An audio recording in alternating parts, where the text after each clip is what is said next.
Hello and welcome to another Saturday night stat chat with me, the Stat Collector, in partnership with Stackers Social. It is the only place to be when it comes to talking about all things shiny and round. And a very happy Halloween, everybody. It was Halloween last night, Halloween 2025, and what a lot of fun I had prowling around Cannock Chase, hunting for the supernatural. It was generally a lot of fun. It really was. Video to come on my other channel very soon regarding that. But tonight, guys, and before we get going, I want to say a massive well done to 𝗬𝗺𝗺𝗺𝗃, Sandy Millington and Raccoon, who all got themselves 10 groin coins for being the first 3 people in the chat. If you're wondering why I'm dressed this way, it's because it's Halloween, people. This is my Halloween costume for this year. So yes, why not get involved, have a bit of fun. And speaking of Halloween costumes, we're going to be doing a poll. I'm going to start that very, very shortly for people who entered this year's Halloween costume competition. We'll have a look at the pictures very soon, and we'll go through them, and we'll let you guys choose who's going to take home this little bundle that's got the Stackers Social 𝗪𝗏𝗄𝗏 Poker Chip, the Stackers Social 𝗪𝗏𝗏𝗏𝗏 Pokemon card, and also the Stackers Social 𝗪𝗏𝗏𝗏𝗏 half-ounce silver pour by Liquid Metals UK. It really is a beautiful piece, but I've got a guest tonight, guys. I didn't have time to put any promotion out this week, which I feel really bad about. But I've got the absolute honour of being joined by a wonderful guy. He's from the Bits and Bobs channels. He has been over a time or two before. But yeah, I have the absolute pleasure of welcoming back Ethan from Bits and Bobs. Ethan, how are you doing, my friend? Hello, very well, thank you. Thanks for having me on, and don't worry about the promotion, because I also completely forgot to mention it on my channel that I'll be here. So there we go. People have to find us on their own. Exactly. It's a good job. We've got a fantastic crowd who over here on a Saturday who knows 7 o'clock or around 7 o'clock we will start. So thank you very much to everyone who's come across. We 365. We need to do the event in Stackers Social. I tried to edit it earlier, but I didn't have the permission. I think it's because you put it on there, but it's because of daylight savings, it's showing it's 6 o'clock start now, and of course it's 7 o'clock on a Saturday, guys. But a massive hello and welcome. Before I forget, I've got to say to my good friend 365 Days of Silver, thank you for the super chat, buddy. Thank you very, very much. We're going to start things off in the usual fashion, guys, by having a look at this week's spot prices. We'll then have a look at the new releases from the Royal Mint, and then I'll have a good old chat with Ethan, where we'll put a few things to rights, and then after that we'll open it up to the live chat. So if you have got any questions, guys, oh, I love that sound, Ethan. I love the sound of coins clinking together. Do it again. But yes, after that we'll open it up to a live chat. But if you do have any questions, park them in the Stack Chat Interact room. We'll be going back to that periodically throughout the night, because I haven't had time to put the green screen up tonight. But if you do have any questions, put them in there. We'll come back to them a little bit later on. So, as I state, in the usual fashion, this week, gold has gone down from £3,091.38 down to £3,049.21, which is a drop of £42.17 or 1.36%. On the dollar, it's down to $4,004.20 from $4,114.73, which is a drop of $110.53 or 2.69%. On silver, that has gone up this week from £36.60 back up to £37.11, which is an increase of 51 pence or 1.39%. On the dollar, it's gone from $48.76 up to $48.82, which is an increase of 6 cents or 0.12%. Platinum has also gone down from £1,216.28 down to £1,205.56, which is a drop of £10.72 or 0.88%. On the dollar, it's gone from $1,618.87 up to $1,584.54, which is a drop, down to, I do apologise, which is a drop of $34.33 or 2.12%. So both myself and Cobra predicted it wasn't going to move much. It's gone up a fair amount, 50p. 50p since, 51 pence, of course, since last week. So, a better week for silver than we predicted. It did continue to drop a little bit. There's been a lot of action in the week. It didn't, it hasn't just gone up. It went down, recovered, and then came back up to £37.11, which does show us that there is still a little bit of legs left in silver. But Ethan, I'm very interested to know your opinion on this. What do you think of what silver, gold, and platinum have been doing recently? Recently, as of kind of a bit more of a month or two back, it's absolutely crazy, the prices. It's just, I reflected in some of my favorite silver to get is 50% silver. And I don't know if they still are, maybe just about, but almost £9 for one of these coins, and they're about £5 at the start of the year, which is crazy. And I did take advantage of the dip in gold, and this is a little exclusive here on the Stack Chat because I haven't yet shown this on the channel, but I've got a 1/3 guinea. That's a guinea from 1804. I'm going to say that's a guinea right there. Beautiful coin. I have a quarter guinea, and now I've got a 1/3 guinea, so nice. Getting up the ranks, but yeah. And then I do think I think gold and silver, the people want it to go higher, but there's all the rumors and the speculation of all the tampering the markets and everything. So I think all the banks want it to go down and the stackers want it to go up. So it's a bit of a gridlock kind of, I'd say. I think, like you were saying, it hasn't moved much, and I don't see it going up particularly notably before the end of the year, but I don't see it going down, in my own opinion. I think we're about where we are going to be for the rest of the year, is my opinion. Yeah, I think we might see a little bit of up and downing, like we have done in the last couple of weeks. £38 down to 36, up back up to 37. Movement like that, I think, we will see. But I agree with you. I don't think we're going to see a huge amount in the rest of the year. I mean, the banks, of course, want the price to drop so they can buy it all up. They see the potential in silver. You've got this in places like the Saudi bank that are buying up silver in ETFs. As an investment. You've got other banks. The Russian government's bought a load of physical silver along as physical gold, and on a short term, you're going to see ups and downs. You can't predict the future like that, but on the long term, I think we're going to see silver continue to go up. When you see an increase of usage and you can't increase the supply to the same amount, I think silver is an investment to keep an eye on for now, for the next few years, for sure. What so you say not a lot of movement by the end of the year, but where do you think we'll be this time next week? It's just a fun prediction we do every week. Yeah, I would say I think let's go with on the dot £38 an ounce silver. Let's be a bit positive. And then £3,100 for gold. I think. Okay. Let's see if we can close a bit more next week. Fair enough. I think I don't think that's a bad prediction at all. The number I had in my head was 38 on silver. Gold, it's I can see it going down to 3,000 or up to 3,100. I think you're right in the amount. I'm not sure which way it's going to go. Whether it will swing up or swing down. And the fun thing is this year, silver. An ounce of silver, the silver price could go down by £10 an ounce tomorrow, and we'd still be up £5 an ounce on the year, which isn't even bad. If you were to say, £5 up this year, it's pretty good, and that's after a £10 drop if that were to happen. So I think, especially that's because important. Everyone is important for people. Gets. Sorry, mate, go on. Well, I was going to say, everyone, as myself, completely included, always looks at it every day by day, but if you zoom out on the chart and look in the timeline you've been interested in silver, where it was when you started, where it is now, get the average line. I think the line's going the right way is the kind of thing I'd say. No, absolutely. I was going to say that it's important to remember because people see these recent drops and they start thinking, oh no, silver.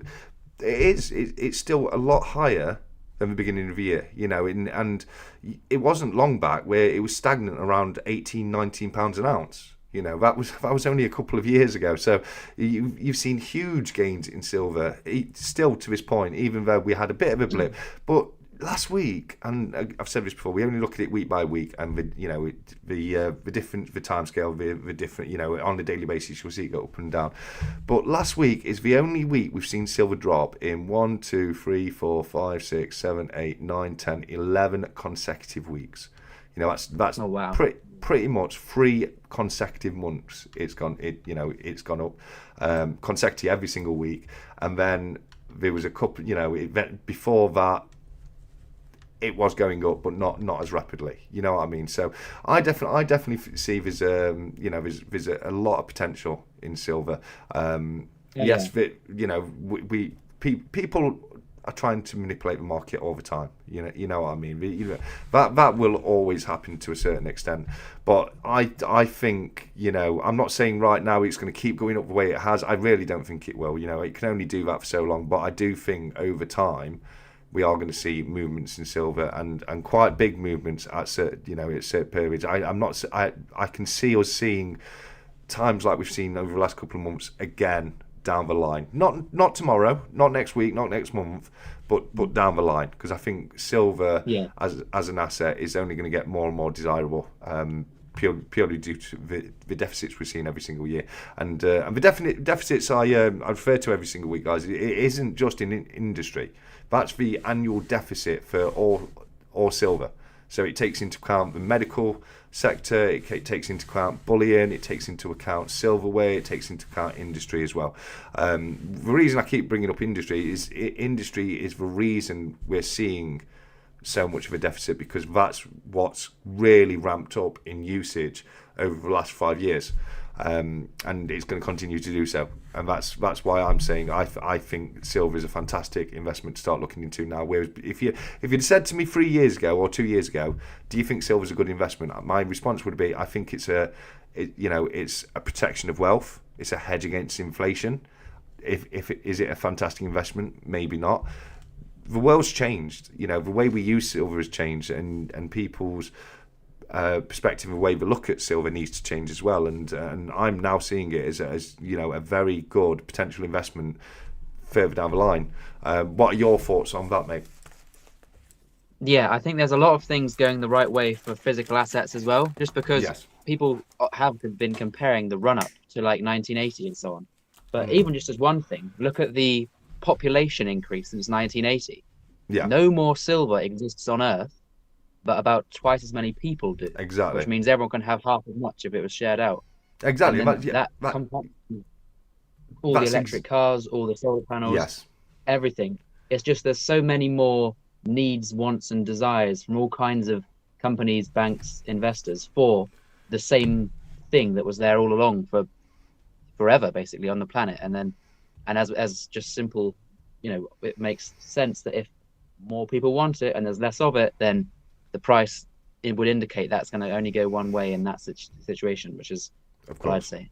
Yeah, absolutely. I did see, just a bit of fun, I'll just quickly interject. I did see in the chat, Nemo said he started at £16, which is the lowest I've seen. I've got to say it, the lowest I started when I bought the first silver was £15 an ounce. So okay, well, if anyone was in, as I say, Ellie, we'll go back to the chat in a bit. If anyone has any questions or anything to say, they can park it in Stat Chat Interact. But no, that's exactly the point I was making, mate. In the last 6 years ago, there was a surplus of silver every year. For the last 5 years consecutively, there's been a deficit of silver. There's not been enough silver provided for the amount of requirement for silver, and that's exactly what I'm saying. And I agree with you 100%. And the thing is, the circumstances right now are nothing like what's happened in the 1980s. It's nothing like what happened in 2011. As I say, there was a surplus for silver all the way up until 2019. The last 5 years have been years of deficit, and that wasn't the case in 2011. That wasn't the case in 1980. It's very different. Yes, there are always going to be people wanting to manipulate the market. If there's people out there wanting to sell silver, they're going to tell you it's a fantastic investment and you should be buying it. If they want to buy silver, they're going to tell you, it's going to lose its value, sell it, because they want the price to go up and down. But I do absolutely agree with you there, and we have seen some incredible gains over the last few years, since the last couple of years, where we had a good level of time of stagnation in the price of silver. But anyway, that's the spot prices, guys. We're going to move on very quickly to have a look at the new releases from Royal Mint, which I don't know if the Royal Mint are mistaking Halloween with April Fools right here, because it looks like the Royal Mint have jumped on the surprise set bandwagon, guys. Because what we have right here is an October mystery silver coin bundle for £157. I can't tell you what coins are included. The only thing I can tell you is that it will contain one silver-proof colorized coin, and apparently the retail value of all three coins are £224. But what are your thoughts on that, Ethan? That seems very strange to me from the Royal Mint. I'd look at the date and say it's last year. Is it dead stock? They're shifting. And oh, then yes, I'd say, for sure. So yeah, and it looks a silver-proof 50p, silver-proof £5, and I think that's the silver-proof penny. Am I correct? Or a silver penny that they do those for like new births and weddings and things. So it could very well do. They also do the silver sixpence at at Christmas, don't they? Yeah, could be that. Yeah, so I mean, it depends. It's like if you got lucky and got ones you wanted for your collection, all proof ones, then they will be cheaper than Royal Mint release price. Yeah. But it just seems a bit like that it's just quite expensive silver to buy without knowing what it is. Yes. Like as a collectible piece. Yeah, so and when you're looking at ones that have been out a year or so, you're probably going to find you'll get one with the secondary market even cheaper than what they're selling for, won't you? Oh yeah, yeah. I mean, it's like I've bought I don't buy the proofs. I buy bunk packs, and most of the time you buy a bunk pack for £18.50, and then 7 months later it's on eBay for £12.99 free postage. But that's kind of the way with a lot of the release price ones. Yeah, although sometimes it goes. Then every one in turn does go up, so you never really call it. But sorry, what was that? Well, I was just going to say that's not me saying buy them all on the second-hand market, just because there'll always be the time that you don't buy it new, and then they all sell out and the price goes crazy, like some of the Oon and the Lion ones and all that. But as a general rule, a lot of them don't hold value for on the long term. That's the thing with proofs, though, isn't it? They either tank in value, or very, very rarely they shoot up in value. And like you say, there's no way of knowing which ones are going to go up in value before you buy them. Another reason if you're into your proofs, to buy direct from Royal Mint is you at least then know it's never, nobody's ever had it out of the capsule and put any fingerprints on it before selling it, and which is one of the risks on the secondary market, isn't it? Yeah, and if you're not buying it as an investment, there's always, with coins, any coins, there's always a side of like investment, good value, resale.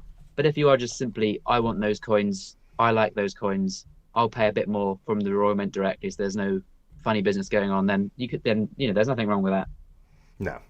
I mean, obviously, if you're happy enough to pay the Royal Mint prices, there's nothing wrong with that at all. It's just most of the time, like even said, most of the time, not always, but a lot of the time you'll pick them up a lot cheaper when they've been out a little while. But what do you think of it as a concept, though? It's good fun as a concept. This one, it just seems a bit. I know that it's proof coins and whatnot, but like over £150 for 3 coins seems like it's pricing out a lot of. I know there's a lot of other people, but like a lot of younger collectors are ones that collect the 50p's and that. So I think they should start using their platform to sort of. They should do like £25 bundles. You might get like a bunk pack, a few circulating coins or something. Because a mystery bundle is very fun, and especially if anyone that with a YouTube video would be cool to unbox. What do you get in this? So it's a good idea. Maybe they need to do a few price points though, just so people can get in.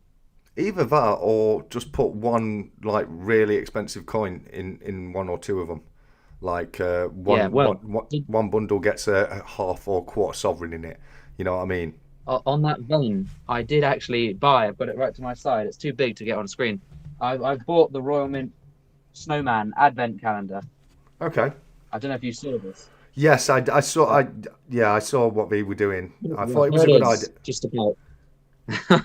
It's quite big. Yeah. But the catch is, there's £35 for some chocolate, but hopefully, there it is, day number 24. 1 in 3,500. There's a gold proof 50p in there. There you so go. hopefully that's my one. Yeah, but good luck. I did go for that. Good luck to you on that one, mate. For sure. I don't know how I feel about it. I mean, when I buy something, I want to know what I'm buying really, and I think 157 quid, it's quite a lot of money, like you said, to buy something where you don't even know what it is. And I definitely think, like you said, the first thing you said, it's a ploy to shift some old stock for sure. You know, I mean that's unquestionable. It is what it is, and I guess it's probably not as bad as a lot of other stuff on the Royal Mint website. I mean, some of the older coins they sell on there, like coins that they made, not in their same capacity today. Like they're not going to be too bad as if it's a Royal Mint release, but if it's a past Royal Mint, like they'll sell like an old crown they'll put it in a bunk pack, which is kind of worse. I'd like to actually hold it anyway, but then they'll sell it for like crazy money. I would tell people to never buy old coins from Royal Mint, because their prices are. Yeah, you look at the same coin, same condition, secondary market, you will always buy it cheaper than the old coins on the Royal Mint. The prices. And the thing is, it's like, it's not even about. I mean, it is, but it's not even about that they're charging bad prices. I think, as the Royal Mint, it's like they're going to really damage the hobby.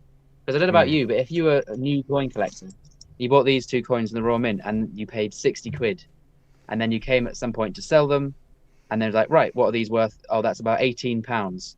Yeah. Well, you're never going to get back into coin. It's just like, that's just going to really put you off if you lose all your money, even when you thought you bought from the right place. For sure, because you're going to look at it and think, well, that's, you know, it's ridiculous. Why would anyone do that? It's just a waste of money through that bad experience. So, you know, I absolutely agree with you there on that. Yes, it's fun. If you want to pay 157 quid to have a bit of fun, why not? I won't be having a go at it myself. The next one I think is even more bizarre for me, because what we have right here is an Iron Maiden 2025 limited edition print.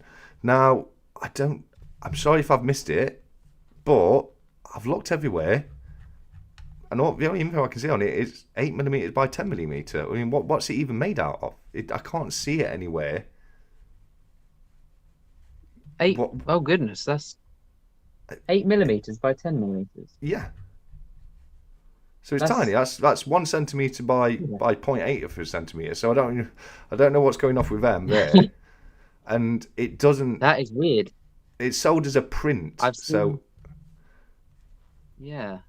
very few. There's a few I've seen. They did one, I believe, for the Royal Cipher, and maybe for some of the a few Royal events. But I really couldn't care less about these, to be honest. And I just sort of like, oh yeah, £100 for a print. Of course, the Royal Mint's charging that. But if it's a less than a square centimetre big, then what's the point of that? Yeah. And what is it? Is it like a silver foil print, or is it just made out of paper? Well, I mean, tell us what you're actually selling us here, because the information is really, really poor. So, without any further information, you know, it's £100 print. There's limited of 100 of them, but we don't know what it's made out of, and it says it's tiny, literally the size of. I mean, you're talking about that big, guys. Sorry, about that big. You know what I mean? So I generally don't know on that. You haven't given us enough information, Royal Mint, so we'll gloss over that one and we'll move on to this, which is one I actually quite like. It's the Britannia and Liberty, which was released on a coin. I wasn't a huge fan of it on a coin, but I think it transfers to the square medium a lot better, and I actually much prefer this design. What are your thoughts on this one?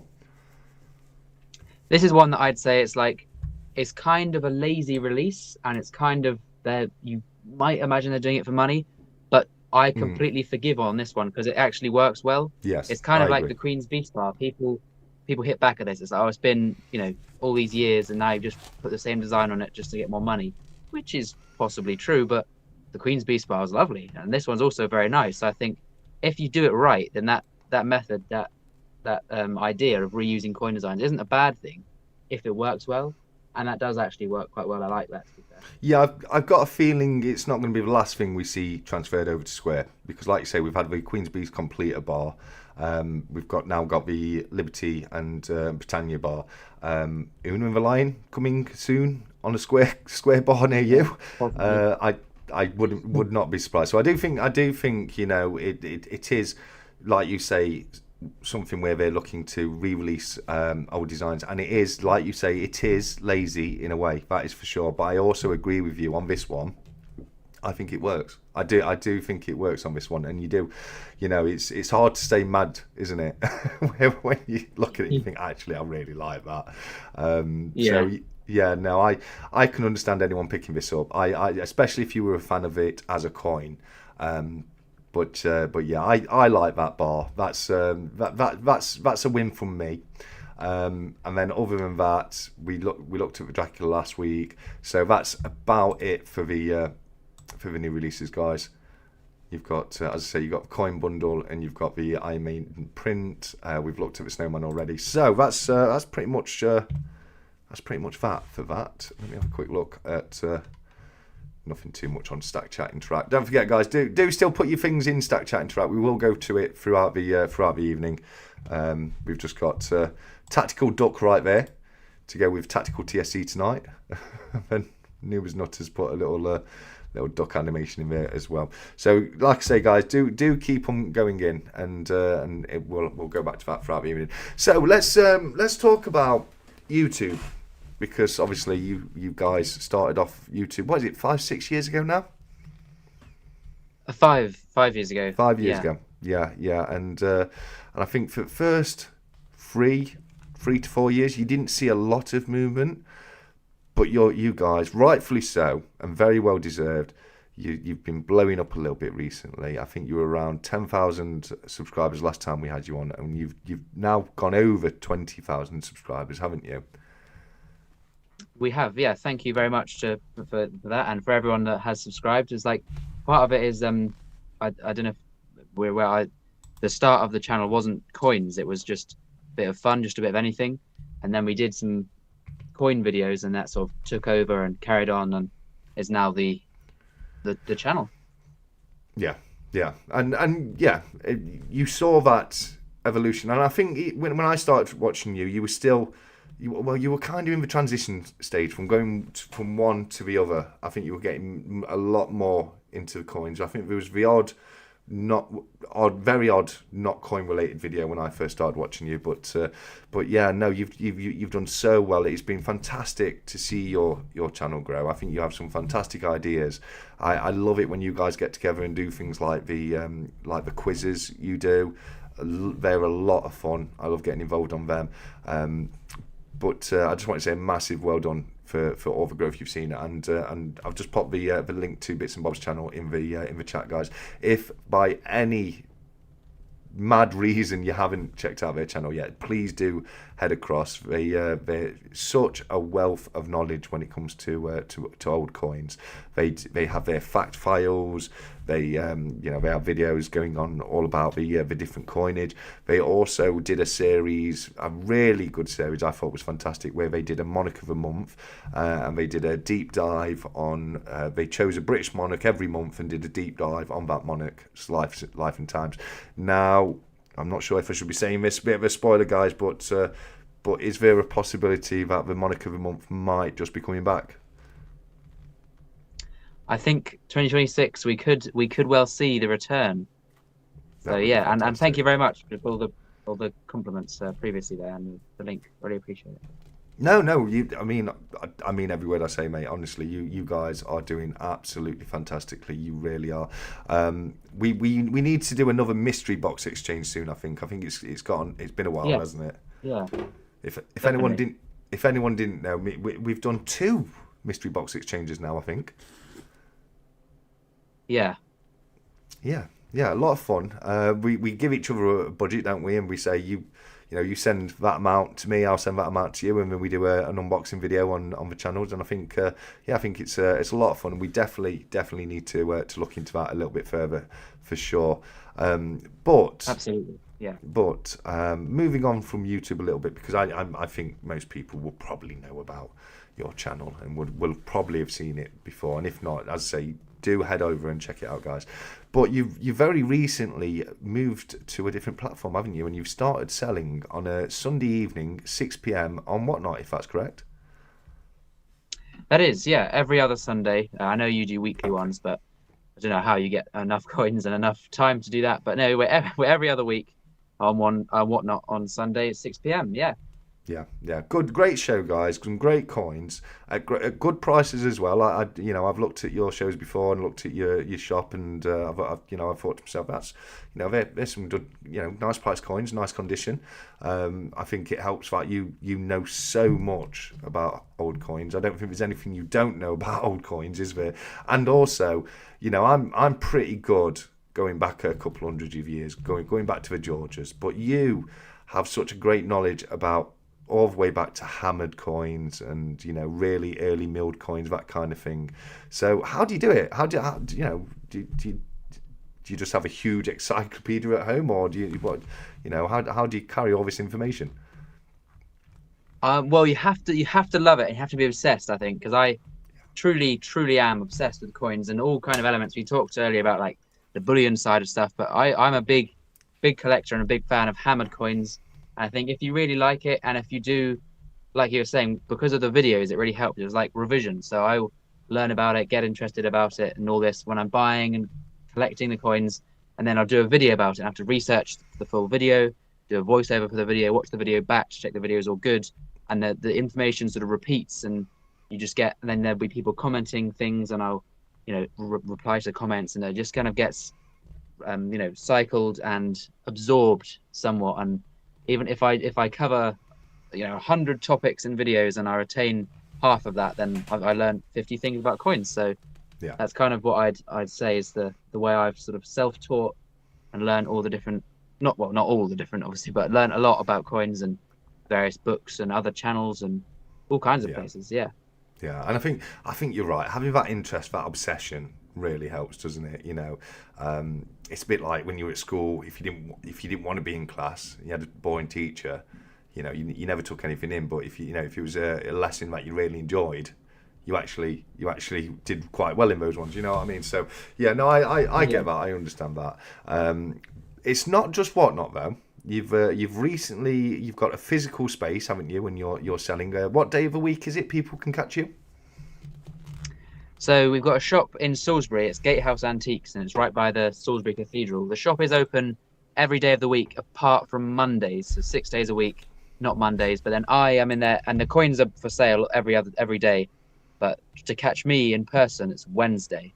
And then you can also, I'll buy stuff as well on Wednesday if you've got some coins to sell, because I'll be in. I can have a look and give an appraisal and so on. So that's been really fun actually, because I've met a lot of subscribers and viewers and collectors and stuff, and there've been lots of buyers of cool coins and get to talk about what's their collections like and so on, and it's all good fun. It's like I know I'm pretty bad at a lot of the coin people go to the Royal Mint a lot, and it's like I never end up getting down to the Royal Mint to meet in person. I have once, and we did. Well, I've met yourself at the Royal Mint. Yeah.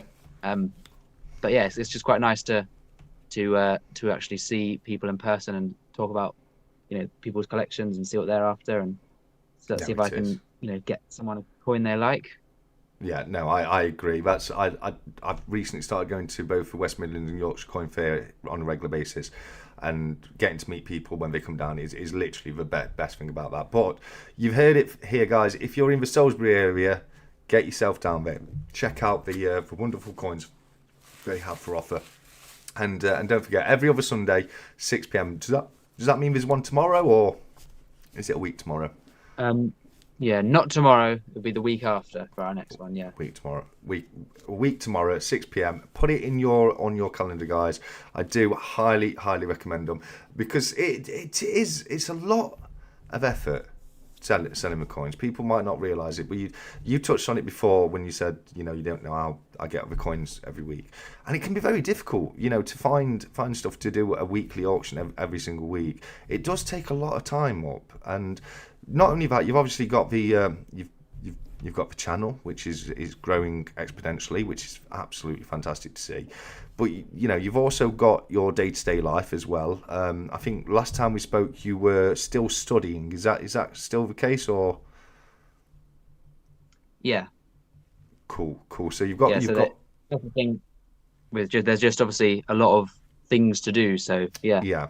Yeah. So and it's good fun. So it's like with what I would say is, and I imagine it's similar for you with Whatnot. There's all the pre-work, finding the coins, listing the coins, and then selling them on the live, then the postage and stuff and packaging up. But Yeah. whilst it is work, it's more that it's time consuming, because it is enjoyable, it is good fun. Yeah. The live streams are really fun. Finding and buying and getting coins together really fun, and then even just packaging up the postage, bit of music on in the headphones, and it's an enjoyable process. But it is just Oh, I've got to disagree. long. I've got to disagree with you there.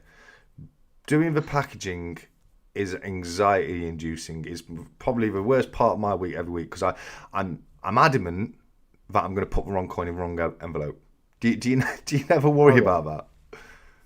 I do, and I last time I did it, I was convinced that I'd got the wrong ones in the wrong parcel, because I sold two of the same coin. Yeah. There was two Charles I pennies in slightly different condition. I was like, right, I just did peace of mind. I had to double check. So to open up the parcel again, it was the right one. So I had to close it, tape it back together. I've got it right, but it's just always, especially when there's like, I know different people will sell different amounts. So if you just sell 10 coins for a super high price, then that's kind of fine. But if you're selling a variety, I think like both of us sell quite a good amount of actual individual coins, and there is the you need to make sure all the right ones are in the right places. No, absolutely, 100%. No, I mean, it must be really challenging though, juggling all those things together, because I love all three of you guys, Charles and Max, fantastic guys as well. I really enjoyed meeting you in person, but it's fair to say that you do a lot of the videos, don't you, for the channel? Yeah, what it's come to now is that it is basically they're kind of side characters, if you will, or like they'll do videos when we meet up or when we do stuff, but it is I kind of run the channel, and then they'll be popping up here and there, showing a few coins or whatever. So yeah.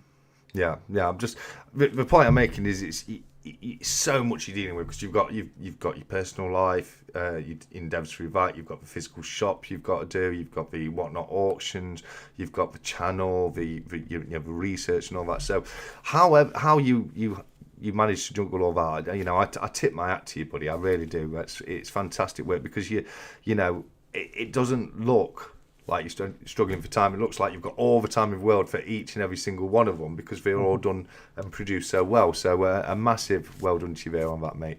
I'm gonna go back to Stackers Social very, very quickly, because this has come in.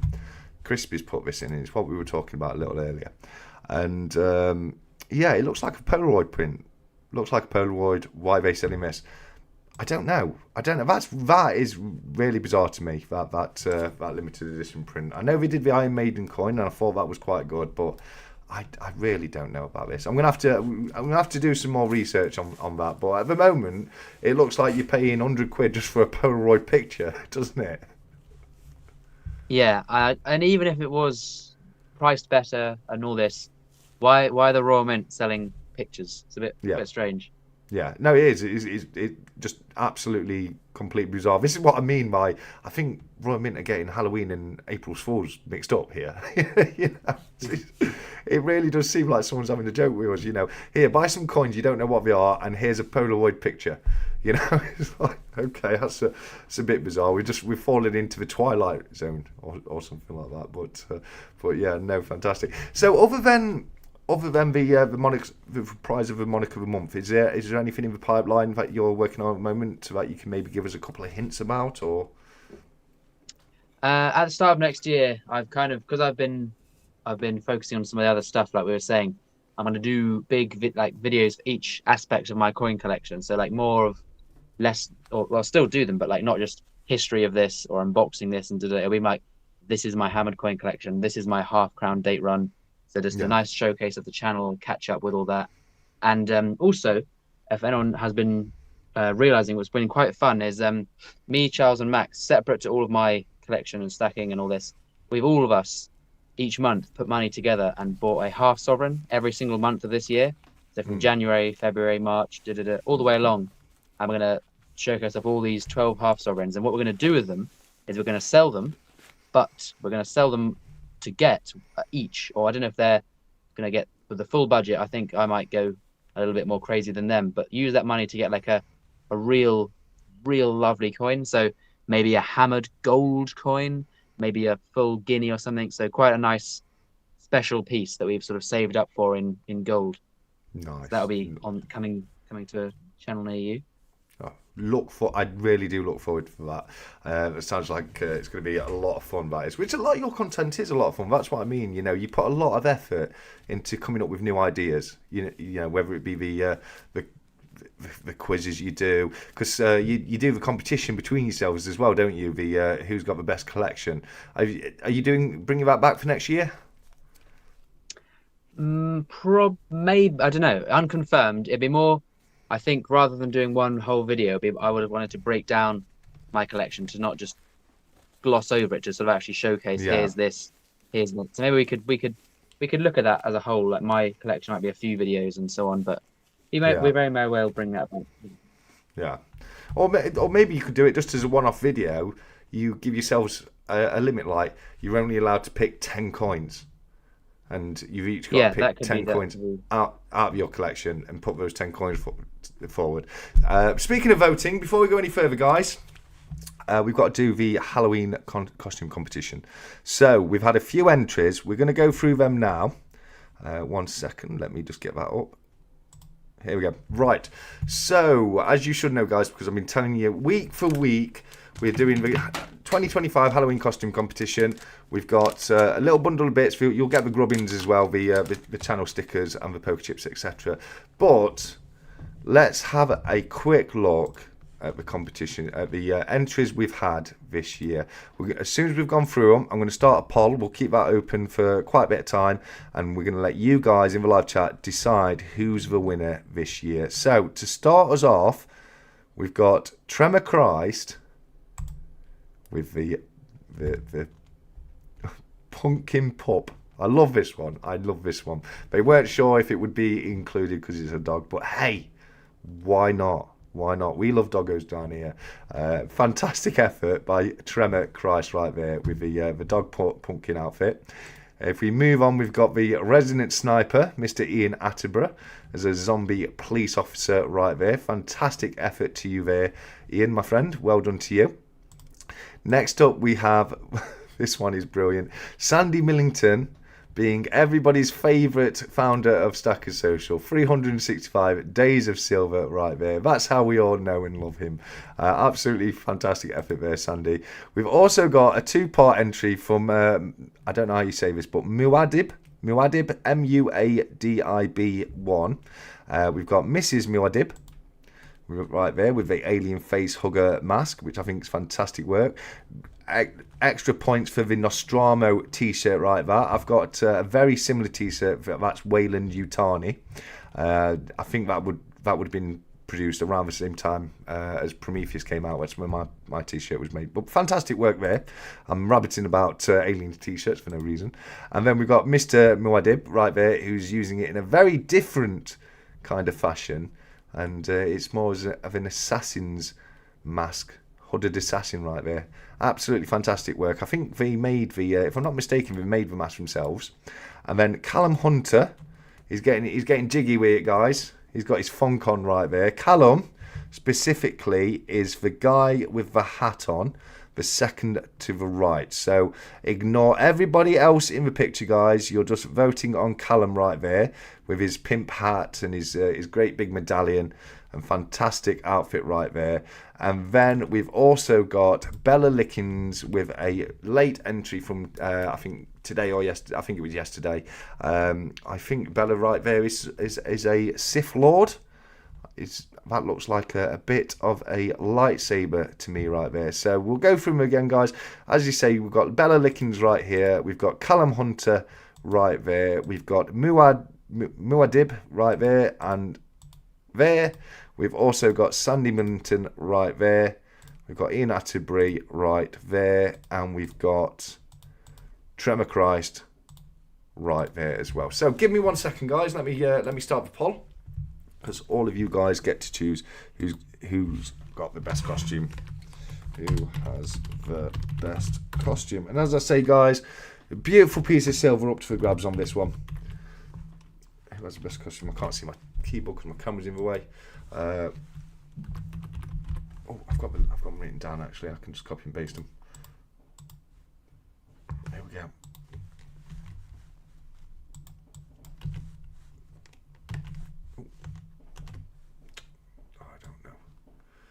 I was going to say the same thing, but what's Baron said? 1 second. Callum here.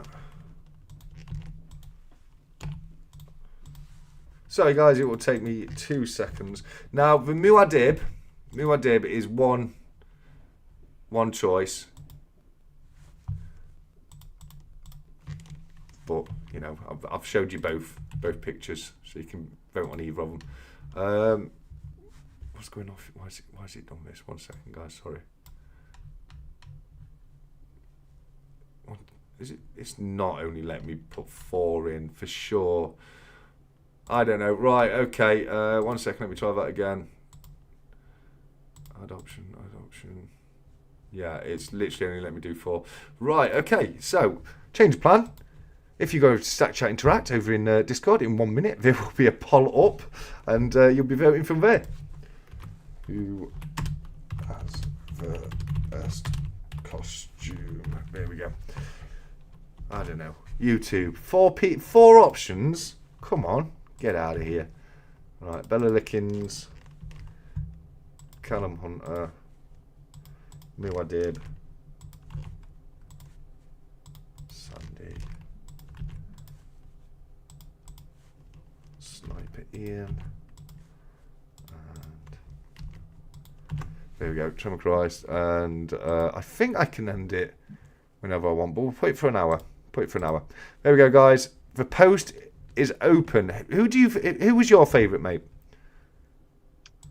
I'm gonna have to give the effort to Ian. I think Ian's was good, wasn't it? It's a classic Halloween kind of, you know, dress up costume. Yeah. So I think that would be my vote. There's some really good costumes out there. Callum's I thought was fantastic. Yeah. Sandy's was hilarious. Ian's was fantastic as well. I thought the mask that 𝗵𝗵𝗿𝗃 made was brilliant. Bella looked fantastic, and obviously you've got to love a doggo, haven't you? You've got to love a doggo. So let's have a look. There we go. I've put my vote in. Currently, Ian Atterbury with 40%, with Sandy 1. Oh, it's all changed. We'll leave it. We'll leave it at that. Let me just show you very quickly. So here you go, guys. In the Stack Chat Interact room, get in there, put your vote in. User detected deploying social interaction protocol. What are you talking about, Nemo? You mad guy. Right, let me get that out of the way there. There we go. So that'll be a lot of fun. We'll see later on who's going to take that home. We've also got the usual duck race tonight, guys. I'm just going to go through the bundle if that's okay, Ethan, mate. Yeah. Won't take 2 minutes. We've got some fantastic pieces. Gets my vote. I think Silverpunk's going to do a pour for Ian. That'd be brilliant. There you go. We've got the Cardiff Gold pencil case right there. Stickers wise, you've got the CY Sterling, you've got the Saturday Stack Chart, you've got the Stack Collector, you've got Israel coins. For cards, you've got Coin Noob, you've got Self Hoarding with a 50% silver florin right there. You've also got a 100 Gs. Mr. Ian Atterbury, the resident sniper. There should be a Stackers social card in there as well. That'll be added for you guys. Right. Stickers. A couple more Ian Atterbury's stickers, both of them. So poker chips. You've got Ian Atterbury, 365 Days of Silver, Groin Coin, as done by Nemo's Numismatics. You've got the Stack Collector, Saturday Stack Chat. Coins. You've got the Japanese Samurai coin, as very kindly donated by Jamie. You've got the Cobra Stacker Channel Ram coin right there. You've got a 90% silver 1964 Roosevelt dime right there. You've got a 1936 50% florin right there, and you've also got a 1943 50% half crown right there as well. So good luck to everyone, guys. We'll come up to the duck rate in a little while's time. I just wanted to go through what we've got in the bundle this week. So yeah, one of you lucky people will be going home with that later tonight. So let's have a look. Ethan, I need you to give me a phrase for next week's duck race, if you would, my friend. Can we have in honor of this? Let's go. Can we go third Guinea? Sorry, what was the fourth Guinea thing? or third Guinea? Third Guinea. Yeah, third Guinea. No trouble. Sorry, I interjected there. I do apologise. Yes, so third Guinea. 3RD Guinea, I think will be the best way to put it. And it'll be the 8th next week, I think it is. Let me double check that for you guys. Yeah, the 8th. So for next week's duck race, 8th of the 11th. Third Guinea, guys. Third Guinea. There we go. Right, let's do a groin coin question, guys. Very quickly. This will show you who was listening to my previous content. What is still bought and sold with guineas? What item is still to this day bought and sold using guineas? Come on, guys, you should know this. Well done, Robot Toaster. Well done. Robot Toaster was the first one on mine. Can anyone be more specific than just that? Specifically. Racehorses. Well done, Bjorn. Well done. Yeah, I'm gonna give it. I will give it to Robot. Art. I'm not sure if art is still bought and sold by the Guinea. It was traditionally bought and sold by the Guinea. Absolutely for sure it was, but I don't think art is still bought and sold using Guinea. Which the racehorses is. It's a tradition that still stands to this day, which I think is really interesting. Don't you, Ethan? Yeah, it's good fun. It's like sort of relic. There's a few relics of the old coinage and old system, which is always good for people like the collectors who sort of like that a bit more than just people. I imagine a lot of people who are actually using the guineas to buy racehorses they're just buying them, but we're like, oh guinea, that was we know what it is. Yeah, for sure. It's to do with the way the system's set up on. To do with the interest and the calculation on things. I think it's because it was always the same way. It still is to this day. Now, here we go, guys. This will test you. What value is a guinea?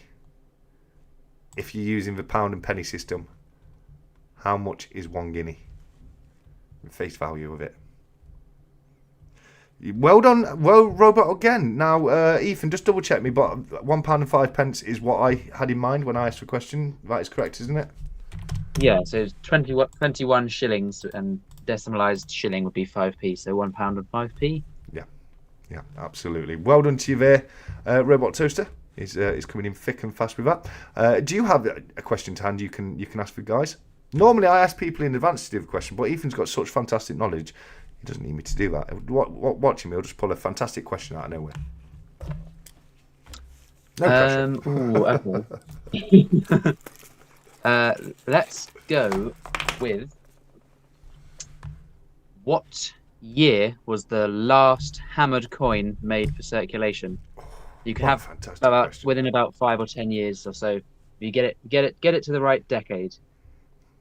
Fantastic. But what was the official last time a hammered coin was made for UK circulation? I know this is a bit different to stacking and a bit more modern. Oh, you're testing them now. You've got 1664 from 𝗵𝗵𝗁. That is pretty much bang on. Yes. There you go, 𝗵𝗵𝗁. 1662, I think, is the exact date. So yeah. Very close. 1662 was all the milled coins became standard. 𝗵𝗵𝗁, well done to you. Well done. Fantastic work. That was a very difficult question, so I'm very impressed on that one. Right, we'll. Sorry about that. No, it's all right. I love it. No, I love it. I love doing the more difficult ones at times, but it tests them. It sees how quickly they can Google things. I'm not saying 𝗵𝗵𝗁's Googled it, but I know some people do. Don't tell me you don't, guys. I know. No, fantastic question. Thank you very much for that one, mate. So, I mean, what's next then for Bits and Bobs? You're conquering whatnot. You've conquered YouTube. Is there anything else in the pipeline at all? Or are you dealing with enough now? And how dare I even suggest you do anything else? Yeah, I think especially going, for next year. I don't know about super long term, but for next year, I'm just really looking forward to, because I know you said, like, as I am busy, but I absolutely love doing all the YouTube videos. It's so much fun doing all the big unboxings and research and showing my collection and one of the absolutely brilliant things with the live streams and Stacker Social is a massive good thing about this as well. But a lot of the time, and also if you're going with bullion, you don't necessarily want to, but you buy all these fun coins and you add to your collection, you build the collection, but you never tell anyone, or the people you tell, your sort of regular friends and family, if you will just be like, okay, you just spent too much money on a bunch of metal. But then you connect on YouTube and on Discord, and there'll be people who understand, they know what you're getting excited about. So it's all good fun to show off on the channel. And then I think, as in for coin selling, just carrying on with the shop, with the whatnot, with the collecting the videos, and just growing through those, and all. That'd be, I'm looking forward to it. For sure. No, that's brilliant. And it's all about doing what you love, isn't it? You know, it doesn't feel like a chore when you enjoy it. Mr. Kiwi, great to see you here. He says, lick the like buttons, everyone's. Lick the like button. I haven't been telling you, have I? That's my fault. I haven't been telling you all to lick the like button. And don't forget, guys, if you want to hear me sing to you, you know what to do. You've got to lick that like button. Get to 50 licks of the like. I'll tell you all how fantastic you are. It's the only time I'm going to sing to you tonight. It's the only time. But no, fantastic. No, that's absolutely brilliant, mate. I mean, I get that 100%. You know, if it's something you enjoy doing, you know, it's not work is never a chore if you love what you're doing, is it? So no, that's brilliant, and it's probably the reason why we're seeing you do so well, because you've got that passion behind what you're doing. So no, well done to you there. Now we touched on a little bit earlier. Now we've been very collector orientated up to yet, but you also do a bit of stacking yourself as well, don't you? I'm a stacker collector. I think it's quite fun because some people will start with being a stacker, but there's always a bit of collector that bleeds in. And then I started, and I would say primarily still a collector, but then you get in this business and you have to. There's always then the other half of it that bleeds into. Stacking is definitely a thing I do now because of you just kind of get roped into it with coins is such a big part of that. Well, yeah, I mean, I'm very much like you, and it is normally the usual way round you'll see it is people start off as a stacker and they'll move into the collector. But I'm also like you, where I was doing the collecting a lot longer and then got into the stacking now. But when I look at stacking and bullion pieces nowadays, I kind of feel that's where modern day coin collecting is at, isn't it? All these wonderful pieces that you've seen from these different mints with all these fantastic different designs in. And I think collecting is becoming more and more in hand with stacking as we go forward. What are your thoughts on that?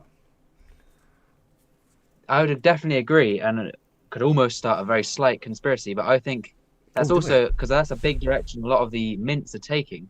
The Royal Mint of doing their big commemorative bullion coin range. I mean, back however long ago, all the Robin Hood, all the myths and legends, all the Britannia and Liberties, or your Queen's Beast bars, or the Una and the Lion bar. There was just none of that. And then you've got all the mints around the whole world and all the private mints, and they're very popular. All the collectors, all super collectible stuff. So it's almost as if, and I would caveat by saying old coins are still hugely collected. Yes. But I think if there's a big movement towards actually, there's a new way to collect, because actually if you were going to be a coin collector in the traditional sense, you'd buy a nice mahogany English coin cabinet, you'd pull out the drawers, and you get lovely George II shillings and Elizabeth I sixpences, because that's what a collectible coin was. Otherwise it would just be the coins in your change. But because even, I guess you could argue, commemorative 50p's really are only about 25 years old since they started properly doing them, which is it's kind of arguably a fairly new part of the market. In fact, actually, the 50p downsized the same year as the Silver Britannia was released, and so from that 1997, things really have just been excelling hugely. Proof coins, collectible bullion coins, and all these mints are building their collector bases actually, because nowadays, as I said, even with some of the stuff like, it might not be as popular initially, but that Britannia and Liberty bar, you can bet there'll be absolutely loads of people buying it. People that potentially would not have ever been a collector of older coins, but that's the new market that's been moving into. So yeah. No, where I was getting, I mean, obviously the old coins still very, very popular. The old pre-decimal pieces for sure, especially the silver ones, pre-1920s, and still the pre-1947s. But what I was saying, when it comes to modern day collecting, coin collecting, you've got the commemorative side of a Royal Mint. So you've got your proofs and you've got your bunk packs. And what I'm seeing is less and less people being interested in that kind of things, and more people doing these collectible bullion series, like the 𝗂𝗂𝗃𝗃, like the Tudor Beasts, like the Myths and Legends, not only from the Royal Mint but also from the Perth Mint, etc., etc. And I that's what I mean when I think I'm seeing collecting shift, whereas previously coin collecting would have been more about the commemoratives and the the 50p's and getting the low figure, the low mintage dates, the key dates, etc. And I think it's becoming less and less that, and more about these fantastic and beautiful pieces of bullion that are being produced.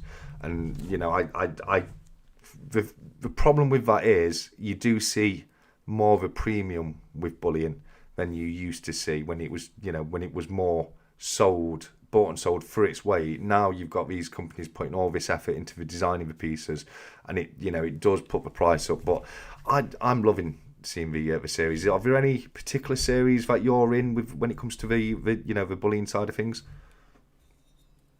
I've been, I guess you'd say, resisting kind of getting into some of the 1 ounce bullion coins for now, and I probably will end up at some point backdating all the Royal Mint stuff. I would say my caveat is I only collect Royal Mint stuff. That's just a way.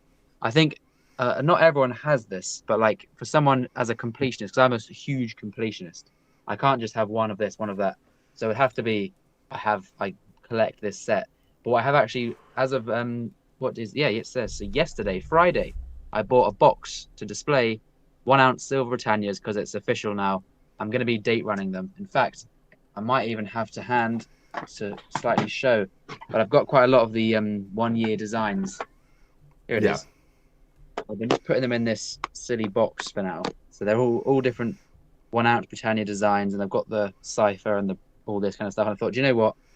I keep kidding myself, these are bullion, but I am now collecting these. So I've got a nice box to put those in, and I'll be joining the Britannia run. So yeah. What's your favourite Britannia design? I like the 1997 Chariot Britannia, like that, and then I get the date. Is it 2005 or 6? The one with the lion and Britannia, and it's just a really proper nice. I don't think it's 2005. I think it's 2007 maybe, but yeah, it's just one of the nicer ones. Yeah. I'm a big fan of the 2011 as well. Do you know the Union Jack? Oh yeah. I quite like that one, but I agree with you. I think the best Britannia design is the original 1997 reused in 1999 design. I think that's a fantastic design when you got Britannia in the Chariot. Absolutely beautiful piece. I think you're doing yourself an injustice, mate. I really do. We look at some of the mints out there, Pam, Scottsdale, Perth Mint. I think there's some wonderful, beautiful pieces out there, and I think you need to join us all in the dark side and start picking up things. Well, I will say that's my personal collection. Me, Charles, and Max have a joint collection of 1 ounce bullion coins from around the world, and we'll do a video on that at some point. So we're getting, I think we've maybe got 10 different countries or something like that. I've got all the, obviously we've got a Britannia, a Maple Leaf, American Silver Eagle, and so on. But we've got like the Armenian Noah's Ark, kangaroos, pandas, and so on. So we're doing that jointly because none of us want to admit we collect them, but we still want some of them. So you're just lying to yourself, guys. You're just lying to yourselves at this point. The beautiful coins getting there. Right. So go back. So what's your favourite of those? You've listed a few sovereign mints there. The Armenian Noah's Ark, panda. The kangaroo. So we're not talking about kookaburras right now. You're looking at the Australian kangaroo. What's your favourite of all the sovereign bullion coins? I would say it's the Britannia, but apart from the Britannia, I would probably. I think I would have to go with. It's also a bit standard, but I would probably have to go with the Maple Leaf because they are really nice coins. Okay. The newer ones, especially. Yeah, no, they're a very, very, very popular choice. They are, and I think you're right. I think if you look at the, obviously the Britannia's our own coin, and I think we overlook it a lot because of that. But when you look at the Britannia objectively as a coin, it is a beautifully designed coin with fantastic security features on there. And I do think the Britannia is an absolutely beautiful coin. If it wasn't for me, if it wasn't Britannia, it would probably have to be the Libertad. I am a big fan of the Libertad. I think they're beautiful coins. But I'm also a big fan of the Armenian Noah's Ark. I have said in the past, to me, that is one of the most underrated coins out there because a lot of people don't really like it, and I think it's a absolutely beautiful design coin, especially the recent years with the more mirrored, proof-like finish to it. But the pandas are gorgeous as well. You've got to love a panda, haven't you? I think Jamie Frost in Japan, he's not going to like me saying this because he likes the coin, but I think my least favourite has got to be the kangaroo. How about yourself? Yeah, easy choice, really, I think, because it's just not very shiny often, not very high relief, not very busy, interesting. But in a way, that's kind of good because that's what some people will really want, just absolute lump of silver with the government-backed benefits. So, great for weight stackers for sure. Yeah. You're not paying a huge amount per coin, so absolutely good for that. Design wise, I agree. I think it's a very busy coin. It's got a lot going off at once. So yeah, I agree with you there. Not saying it's a particularly bad coin, but you've got to pick a least favorite, haven't you? You know what I mean? And I think a lot of people agree with that, but I know Jamie doesn't, so I apologise, Jamie. I know you're a big fan of the kangaroo, and fair play on that one. So let's come away from bullying a little bit, go back to the pre-decimal stuff. In your actual collection, what is your pride and joy in your pre-decimal collection specifically? And I'm going to say, let's get. We'll start off standardization. So 1817, 1816, I think was shilling, wasn't it? So 1816 onwards.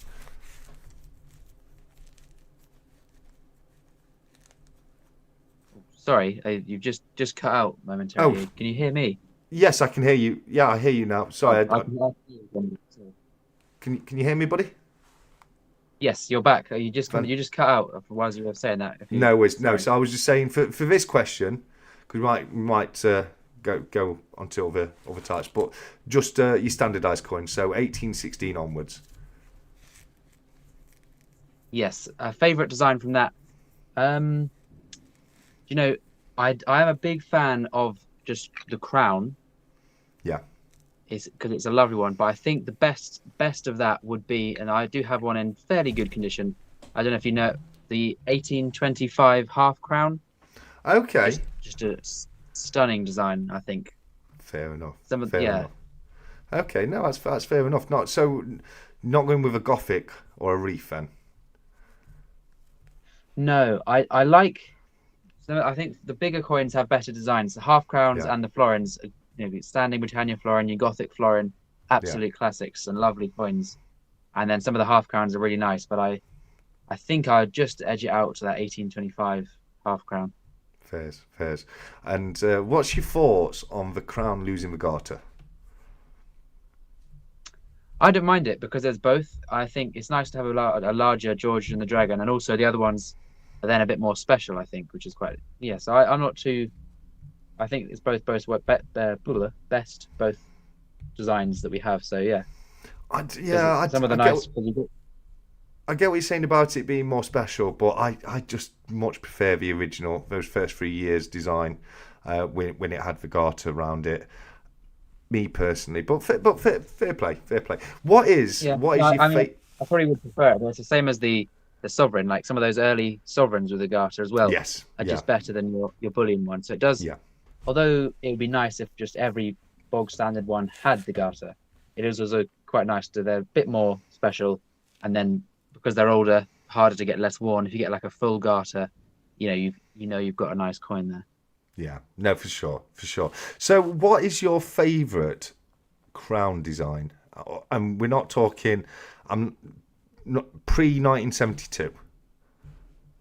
Yeah.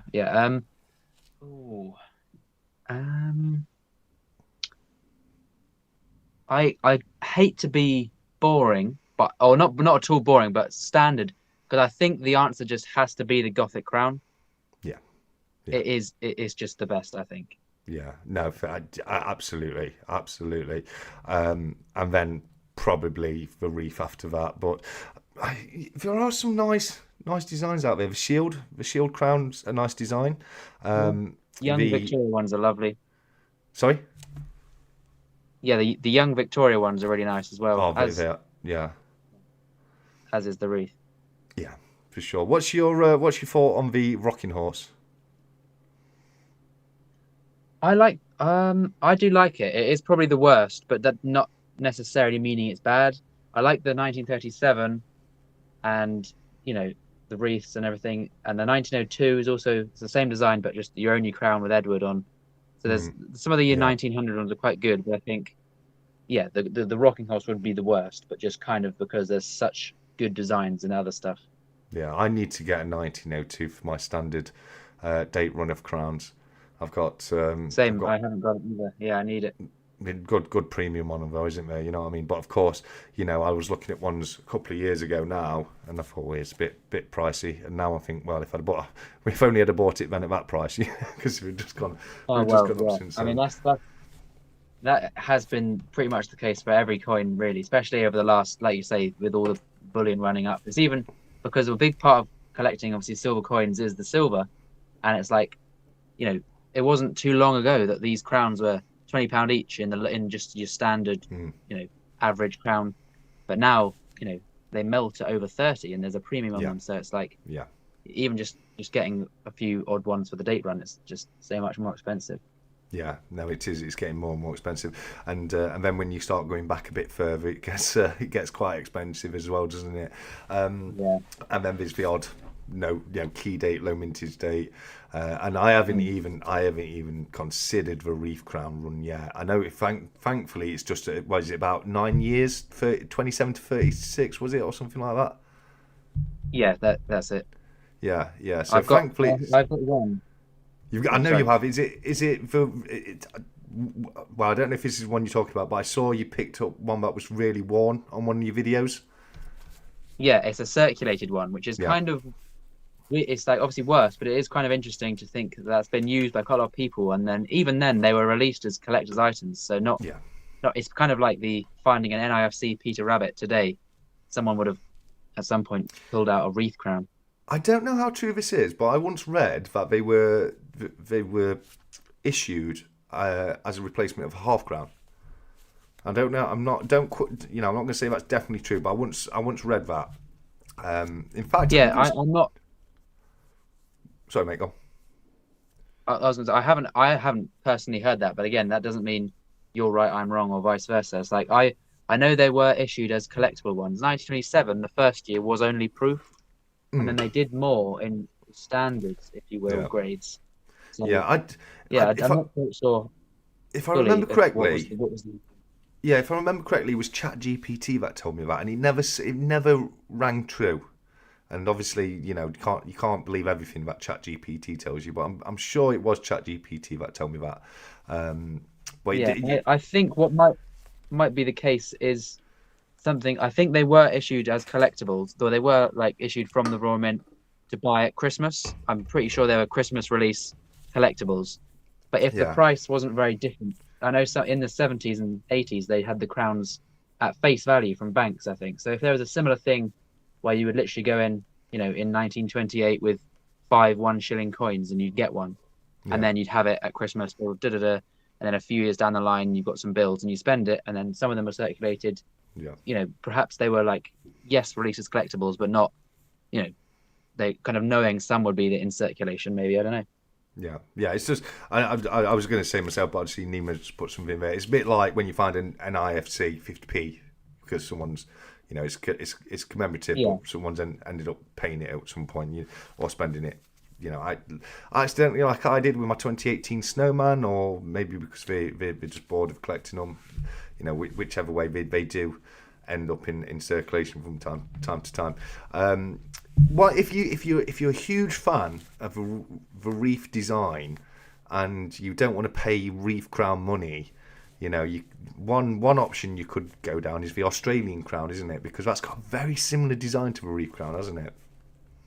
Yes, it has. In fact, we did a video with Christopher Collects, and it is identifying real versus fake coins.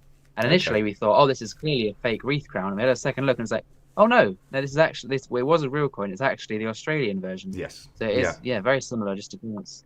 Very, very, very similar. You've got this, you know, this pretty much the same design of them. It's a little bit different round it, isn't it, on the Australian one? So yeah, that's if you like the design and you want to get a slightly cheaper option, you can often pick up the Australian crowns a little bit cheaper than the Reef crowns go. So I keep seeing Reef crowns every time I go to the shows, and I'm like, one of these days I'm going to pull the trigger and get one. But you're looking about 500-600 quid plus, aren't you?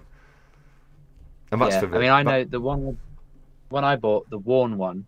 Yeah. And massive caveat because it is a worn one. Yeah. And it was also a few years ago. I paid, even in worn a few years ago, I paid 80 quid for that. So yeah, and it is quite just quite nice to get one. And it is significantly worn, isn't it? You know what I mean? So it shows, you know, it's more worn than even just your standard 50%. Usually, it's like probably a bit maybe like that. Yeah. Which is still, for a Reef crown, as you say, you know, it's still a great find, and it still has quite a bit of a premium to it. You can get a really nice, say, 1889 crown in really nice condition for under 80 quid, can't you? You know what I mean?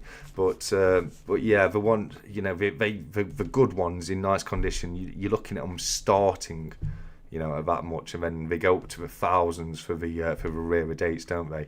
But the thing is about them is they're probably the most achievable of those kind of top tier coins, aren't they? Because when you look at things like the Reef crown or the 1917 sovereign or the 1933 penny, you get more and more unobtainable. But the Reef crown itself, it's a few hundred quid, but you know, if you did it as a little present for yourself or something, or, you know, a special occasion, it is a much more achievable than something like the Gothic florin, isn't it?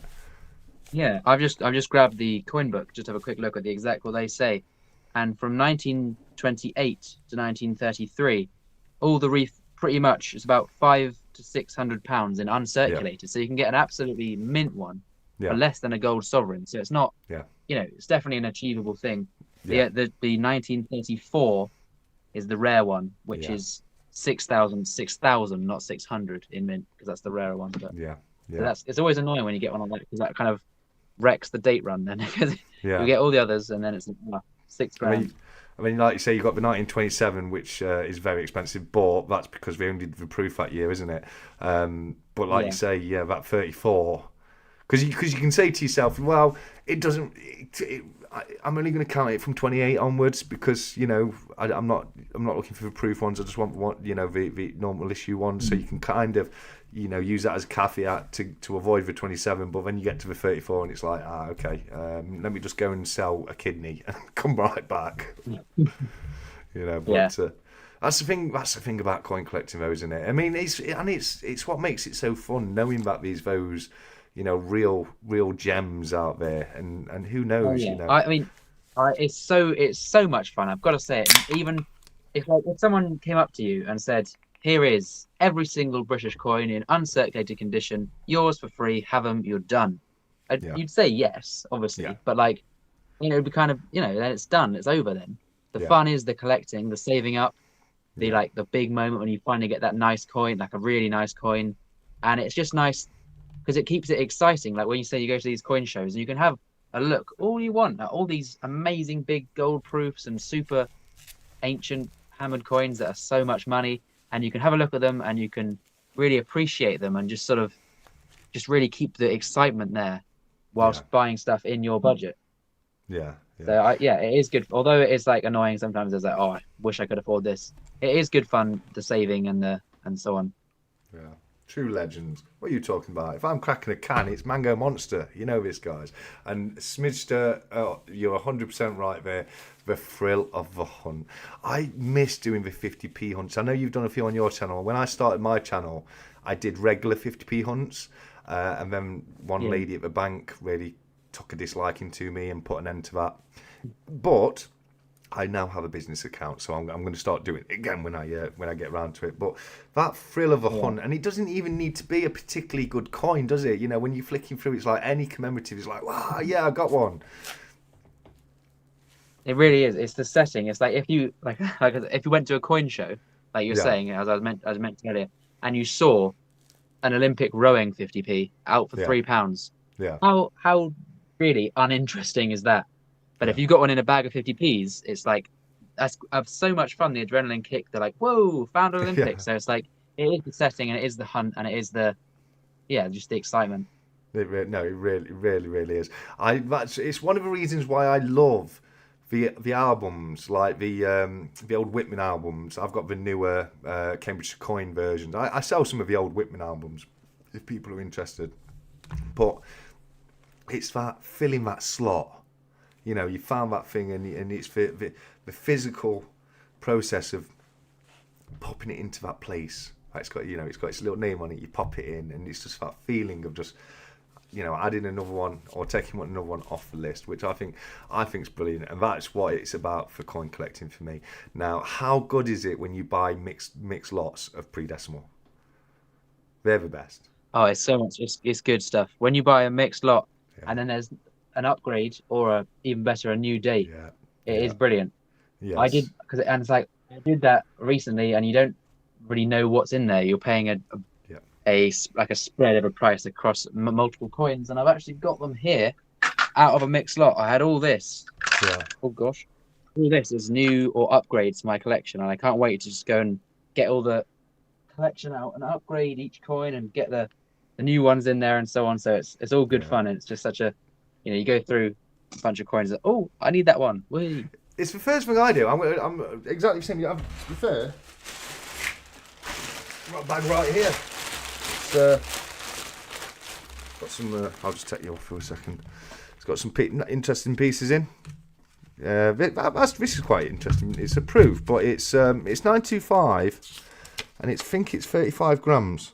35 grams of 925. So there's over a troy ounce in that. Quite an interesting design. It's the 𝗕𝗂𝗀𝗀𝗀𝗀, that one is. So that was quite a nice one. That'll be going into the shop that well. I'm not too fussed about that one myself, but it's a lovely coin. Don't get me wrong. Nice amount of silver. This is a nice coin. I like this coin. I've sold one of these already in the shop. That's a nice design, isn't it? Oh yeah. Yeah. Diamond wedding. That exact one on the desk just there. Oh, so you have. Right there. Look at that. I might even keep that one. I sold it before and I haven't got that one myself, so I might even keep that one. And then there's just, because I buy by the a lot of the times I'll buy by the weight. There you go. Speaking of a 1937, very nice condition 1937 coronation crown for King George the VI right there. So yeah, because I buy by weight. Let me put you back on, mate. I don't know what I'm going to get till I get home, and it's so exciting going through it and then getting my albums out and like, okay, yeah, and say, oh, yeah, that one's a massive improvement. Let me get that one out, pop that one in. That is, you said it before about how much fun you have doing it, and it does make it so much fun. It really, really does. But guys, I think I've hogged Ethan to myself more than enough now. I appreciate your patience, and if you do have any questions, and guys, Ethan is a fountain of knowledge. So let's see those questions coming through, and we'll go through them. I'll just go into Stack Chat Interact. I've just gone to another tab. Let's have a look. Let's have a look. I've missed some stuff. We'll do this while we wait for questions to come through, mate. So on the votes, we've got Ian Atterbury with 45%, Sandy Millington 23%. It's giving me away. I voted for the doggo. There you go. But well done. Congrats, Ian. Vote's still open. Do get those votes in. We'll have a look at the costumes again in a moment. We need this as a punk paw. Sniper steak. Loving it. Some of my family know 𝗵𝗵𝗿𝗄𝗏 send me over kangaroos every year for my birthday. Out of all the 𝗵𝗵𝗿𝗃 they send me that I don't have the heart to tell them I prefer kooks. Oh, bless. They know, nerd. They from nerd. Tell them their breeding habits are out of control. The kangaroos, yeah, for sure. Right then, guys. Let's have a look. What's the biggest unexpected coin you have pulled TSC from a bulk bag? The biggest unexpected coin. Let me think about that. I'll come back to you. Let's have a look. I love the 1977 proof I picked up off you this Monday. Oh, thank you, nerd. Yes, that was a beautiful coin. I like the 1977 proof. I love that Queen Elizabeth on horseback. In fact, the 1977 is such a difficult coin to display, isn't it? Because you there, Ethan? Yes, I'm here. Yeah, yeah. The 1977 proof, the silver wedding proof. It's such a difficult coin to display, isn't it? Which way round do you display it? Oh, this is a good question. I don't actually know which way mine is, but I would say it doesn't actually matter. It's a weird one. I think it is. I've got mine with the horseback queen side down, so obverse down. Okay. I do have reversed up in my collection, so yeah, I do. I think both of them are kind of valid, front, if you will. Yes, yeah, because normally, like you say, it's obverse down, and I call it the fun side is the reverse of the coin. But that one, because it's got such a different and interesting obverse, which is Queen Elizabeth on horseback, they're both super cool. The other side, it's the orb, isn't it, on the other side? Yeah, with the we kind of the bird, I want to say, the wings on the top, isn't it? Yeah. In fact, no. I've got one just in my box down there. I've had a couple come in, but yeah, it is a difficult one to decide because both sides are just super cool. They really are. So I'm really glad you're happy with that, nerd. X20, great to see you. Right, let me go up to the questions a bit. Here we go. Ethan, what coin do you crave, and what body part would you sell to get it? From Danny Millington. My favourite ever dream coin. Oh, sorry. I was just going to say, I didn't know if I was going to finish the end of that question. I got to. And which body part?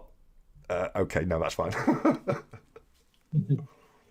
Yeah, my dream coin, my favourite coin, I would say, just generally, is the 1692 William and Mary 5 guinea coin. Okay. With a slightly nautical themed shield, with the shells on. They're just so much royal regalia on the reverse, and then the double portrait, and it's on a big 5 guinea coin. Yeah. And it's absolutely beautiful coin. I think top grade ones sell for about £250,000, somewhere around 200,000.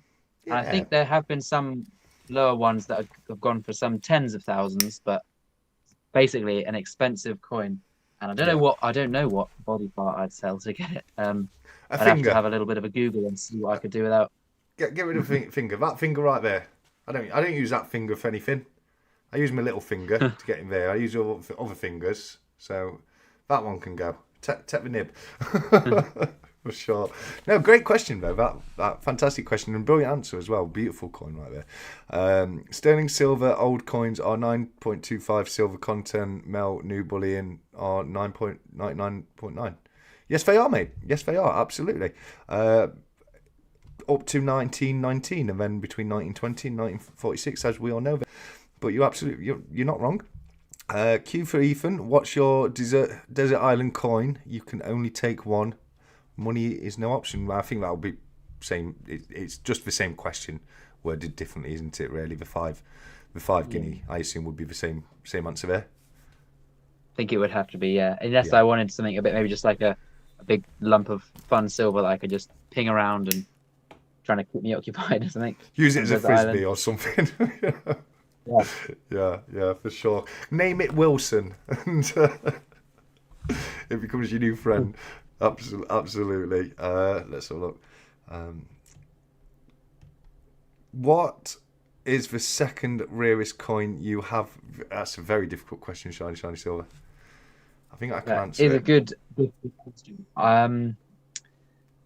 I don't know. I wouldn't even know what my rarest coin is. It's like some of them, Yeah.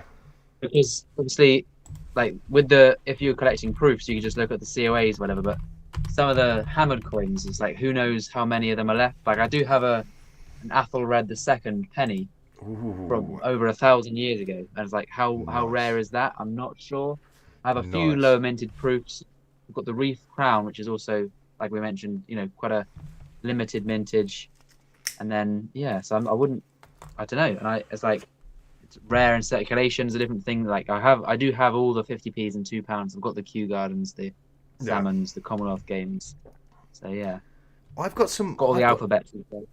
I've got some pretty rare gems in my collection, actually.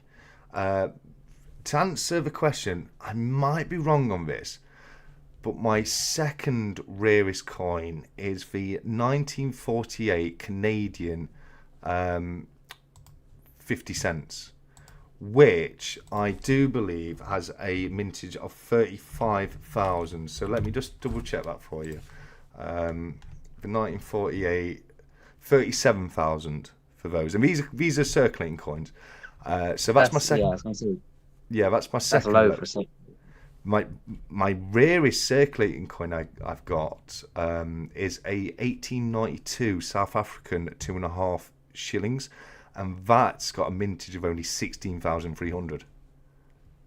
Oh wow, That's that's very impressive, and it's inspired me now. After tomorrow or something, I'm gonna have to have a look through and research and find out some mintages and see what's my rarest circulating one. Yeah, for sure.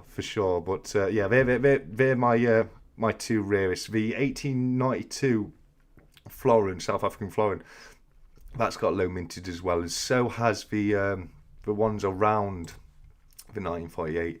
Because I've got a pretty decent date run of the Canadian $half. I've got every single one for George VI and Queen Elizabeth. I've got a few of the King Georges and a few of the King Edwards. I'm kind of working backwards now on that one, but there's some really rare dates in that as well. But fantastic question from 𝗫𝗺𝗍, and I'm glad that's inspired you to do a bit of digging. Hopefully, we might see a video come soon of your 3 rarest circulating coins. That'd be a nice video. Good idea. Here we go. I might have a crack at that myself. Actually, let's all do it. Everyone who makes videos, do a video with your 3 rarest circulating coins. Let's have a look at some beautiful rare coins. Let's have a look.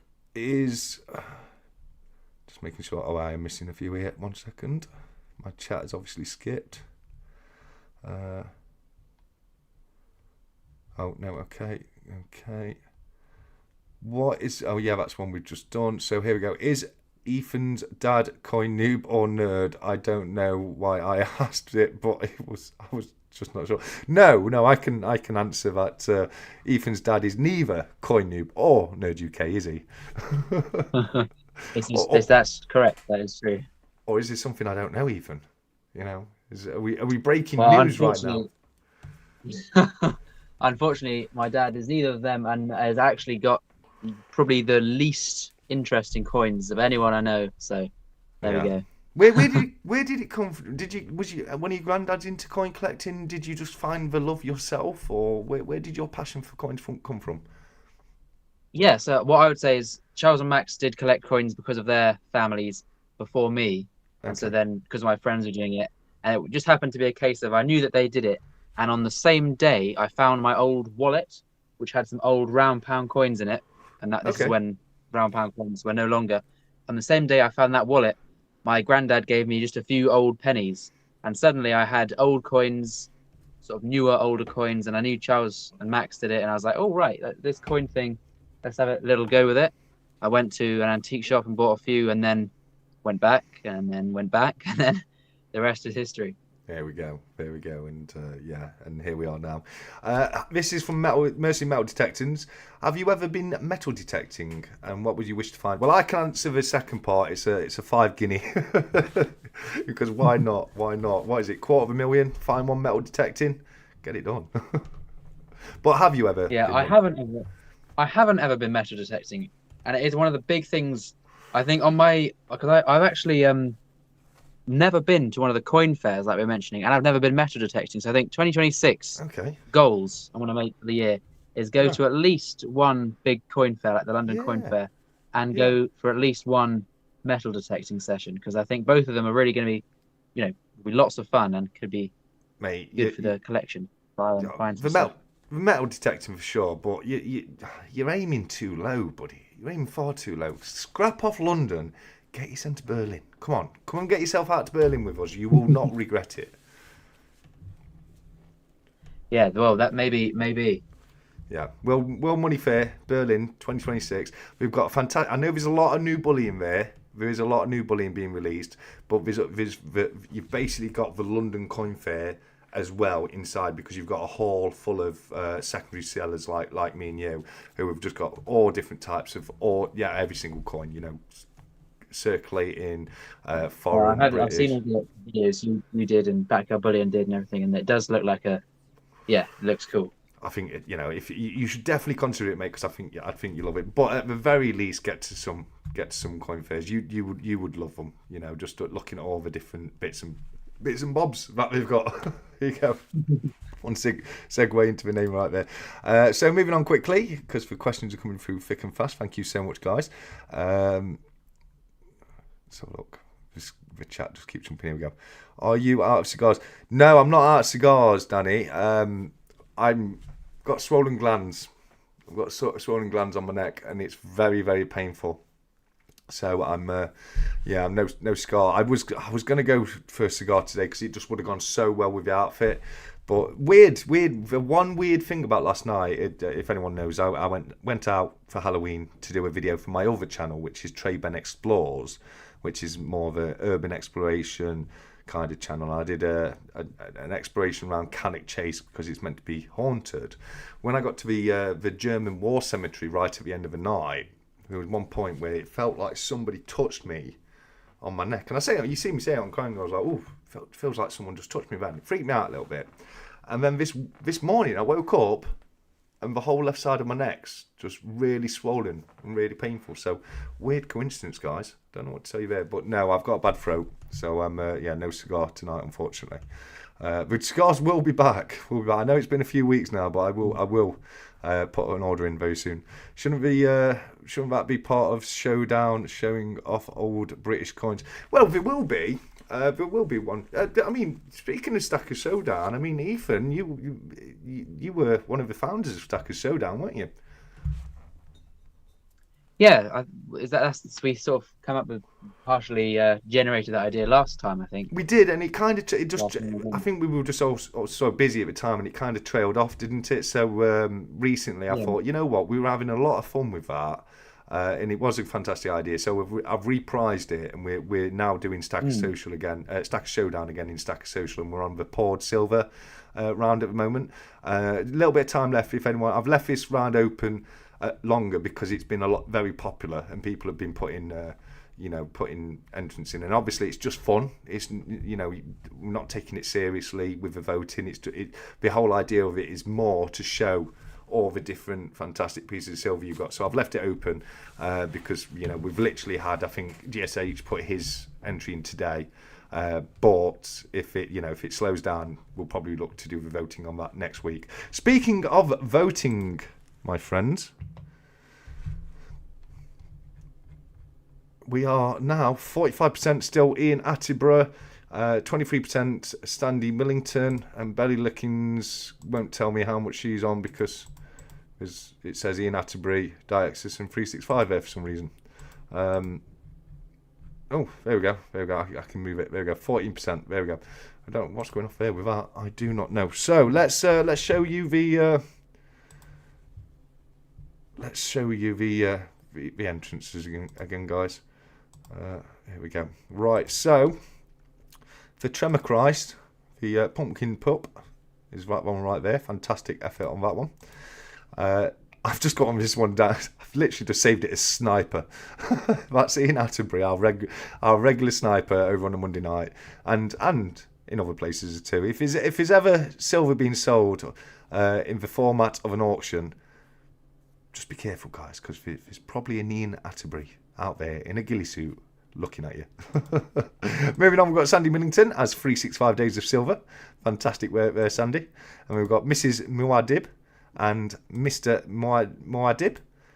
This is one entry. I've shown you both pictures, but it's one user on Discord, so only one vote. And then you've got Callum Hunter pimping it out. I think Tim Westwood's come down here and pimped our Callum. And then finally we've got Bella Lickings right there. To vote, head on over to Stack Chat, interact, guys. If for some reason you don't have the link for Stackers Social, it should be, it's right there in the chat for you guys. Do get involved. It's a lot of fun, and there is a prize to be won. It's a whole lot of fun. There's prizes to be won.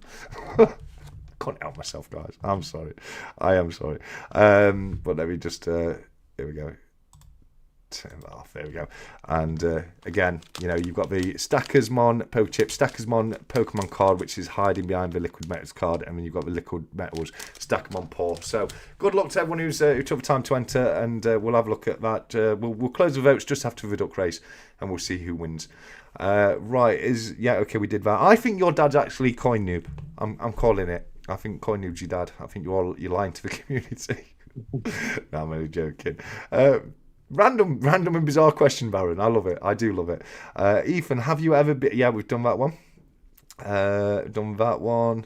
Shouldn't that be part of Stackers Showdown? Yeah. Again, we will do that as part of Stackers Showdown, but we can also do it, in between ourselves as creators, can't we, as well? But don't get me wrong. There is going to be around for rare circulating coins. Hopefully, I want to do literally everything people can think of. Proofs and gold and sovereigns or whatever. Eventually we'll get there. I inherited 1 sterling silver 925 spoon from Gran. Oh, fantastic work, mate! That's brilliant. I love a silver spoon. I think I've got up to 3 sterling silver spoons now. 2 older ones, 2 antiques from the Georgian areas. I think one's actually from 𝗬𝗓𝗔. I always forget about 𝗬𝗓𝗔 for some reason. Before Queen Victoria, I always think it goes from George to Queen Vic, but it doesn't. You've got William IV in there, haven't you? But yeah, here we go. Question: does a Crown date run need a 1937 Edward V? It doesn't, mate. It doesn't. Well, no, but it does need a 1937 George VI, doesn't it, mate? Yeah, well, I think there's always a bit of with anything. It's like with pennies and stuff. Does a penny date run need 1933? I think you would be allowed to sort of not. At least they were put into circuit. At least they were made for, and put out there, weren't they? The 1933 penny. I know there was only 7 of them, but I don't think. I know apparently some slipped through the net, but I don't think any Edward VIII coinage was purposely put into circulation, was it? I think it was scrapped beforehand. I don't think purposely or accidentally anything ever circulated Edward VII wise. So I think you'd be all right on that one. Yeah, I think that's what I'm saying. You don't need to include Edward VIII. He's he never got in there, but definitely an Edward VII, George VI, for 1937. What's your thoughts on that one? For me, I like it, but it doesn't scream a commemorative, does it? It doesn't scream a coronation. But I suppose before that they never made any effort for a coronation crown, did they? It was just the normal design, wasn't it? Yeah, it was the first one that was different, and I think it's a nice design. Yeah. But it's kind of like, I would maybe compare it to the Christopher Ironside 50p, which has reasons as well, but it's like it just looks like a different normal design rather than a commemorative design. That's exactly the point I was making. Yeah. It doesn't look like it's made to celebrate something, and at least for Rocking Horse Crown, looks different. You can tell. Okay, we did that for a reason because it's so much different to the normal George of the Dragon. But I agree wholeheartedly. Nice design. It would have been a very nice design for just definitive, but doesn't really scream commemorative. But fair play on that one. Ned's bringing his mankini, Ethan. That's worth it alone. Oh dear. Oh dear, true. Yeah. Hopefully, Ethan, you've never seen Nerd UK in his mankini. There's a horrendous photograph going around with Nerd putting a star on top of his Christmas tree wearing a mankini. I don't know if you've seen it in Stackers Social. I haven't, no. All right, Nerd. There's one time I'll let you put it in Stat Chat Interact. There's one time only. I take points away from him every time he puts it out there. It's horrendous. Nemo bottled it. Nerd think he was worried. Pigman. Oh yes, yeah. There you go. No, we're not talking about that. No. It was Nerd. I would like the prize, please. As the only person who went, can I have the 3D printed trophy that you made, please? I think it's fantastic. I drove all the way down there. I filmed a video. It's going to come out on my other channel soon. Come on, Nerd. Send it over to me, Nerd. I'll bribe you. I'll buy it. I'll pay for it with silver. He made a nice little 3D print thing. He said he was going to give to somebody who had the best fancy dress last night. Let's have a look. Why can't you sing that good when you get 50 likes? Because it's not the Funhouse theme, is it? You know what I mean? Can't believe it's Movember. November, yeah. November already, yeah. Pinch punch first of the month and all that. 5 more likes till we get to Rocky. Come on, guys. Let's do it. Let's get there. We've got to get there. I'm gutted if I don't ever get to tell you how good you are by the end of the stream. I know, Davinia, only 2 spot prize bars to go to. I know. And what a year. 365 knocked it out of the park there. You know, if you'd have done that any other year up to, it'd have been a really boring series like this month. This month it's £18. This month it's £18.32. This month it's £18.28. This month. But this year, it tells a story. It really does tell a story. He picked perfectly with that. So look, surprised there was no pics of Nerd putting up some Halloween decorations. For sure. Right then. Okay. Ian, I was going to end it after the duck race, but you know what? Congratulations, mate. You got 40% of the votes. Well done, Ian. Let's see some congratulations for Ian in the chat. My good friend Ian Atterbury. Let's go through it. Obviously, you'll get the stickers, including the Stackers Social sticker, which Ethan's reminded me I haven't put in the normal bundle because you showed yours. I was like, oh damn, I haven't put that one in there. But you've got the liquid in. You've got the liquid metals pour, mate, and you've also got these. You've got a little sticker from liquid metals as well. Right, I can't. There we go. Little liquid metal sticker. Now, I felt I had to make it into a combo pack because you've got the stack them on right there, and I felt it had to come out with these. But these you cannot get these anymore. So they were my personal ones. So well done to you, Ian. You're a fantastic guy. I'm really happy to see you won that, and thanks for getting involved and having some fun. But a huge congratulations to Ian Atterbury for winning the 2025 Stackers Social Halloween costume competition. Join us again next year for more Halloween fun. But no, well done to you there, Ian. Congratulations on that. Let me bring Ethan back to you there. Well done, mate. Well done. Very well deserved. Ian's a fantastic guy. He really, really is. Right, we've got 10 minutes. I've quizzed you. The chat has quizzed you. I'm going to give you a few minutes to quiz me any way you want. Be brutal, be ruthless. I will answer any question you give me for the next 10 minutes, mate. Okay. Oh, right. On the spot initially. Okay. So what is the next set of coins or date round that you want to complete next? Like the next chunk of a collection to fill, complete, and work on? Start or complete? Well, both. Let's go with both. Okay. Because it makes a big difference because I overdid myself, and I'm very much like you. I'm a completist, and I found that I bit off too much, more than I could chew, because I was getting this series here, this series there, this, that, and the other. So I've as much as I possibly can, I've held off doing any series at the moment. I'm doing all the pre-decimal. I want one of every single one within reason, between standardization and debasement.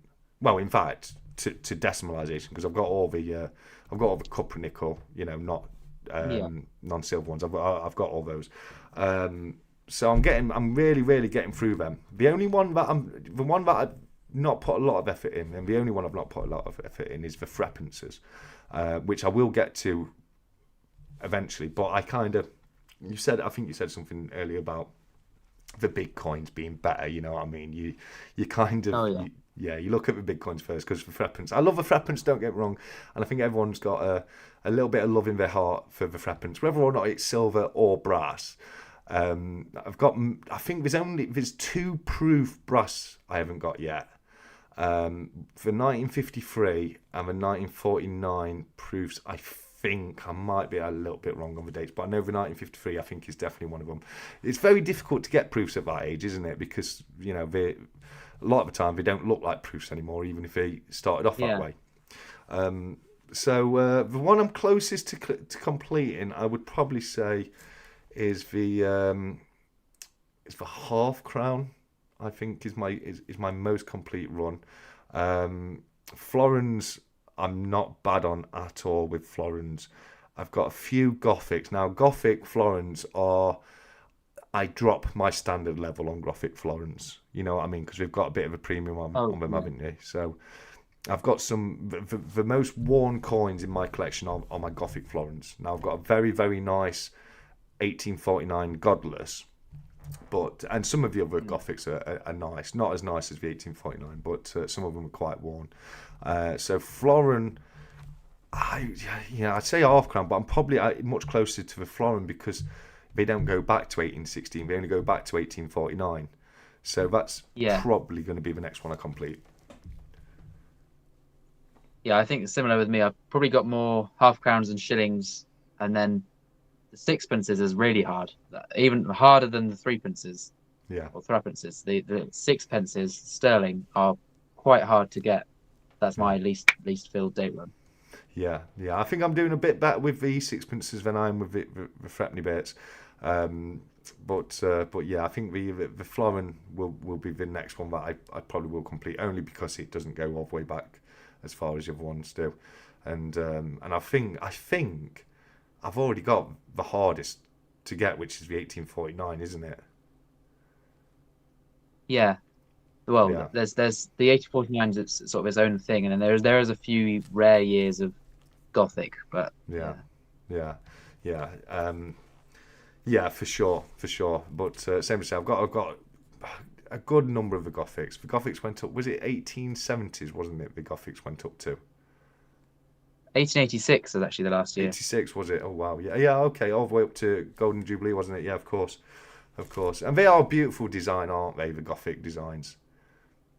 They'll absolutely, yeah. I haven't got one in like really, really nice condition. I've got some decent ones, but I need to try and get like a good one.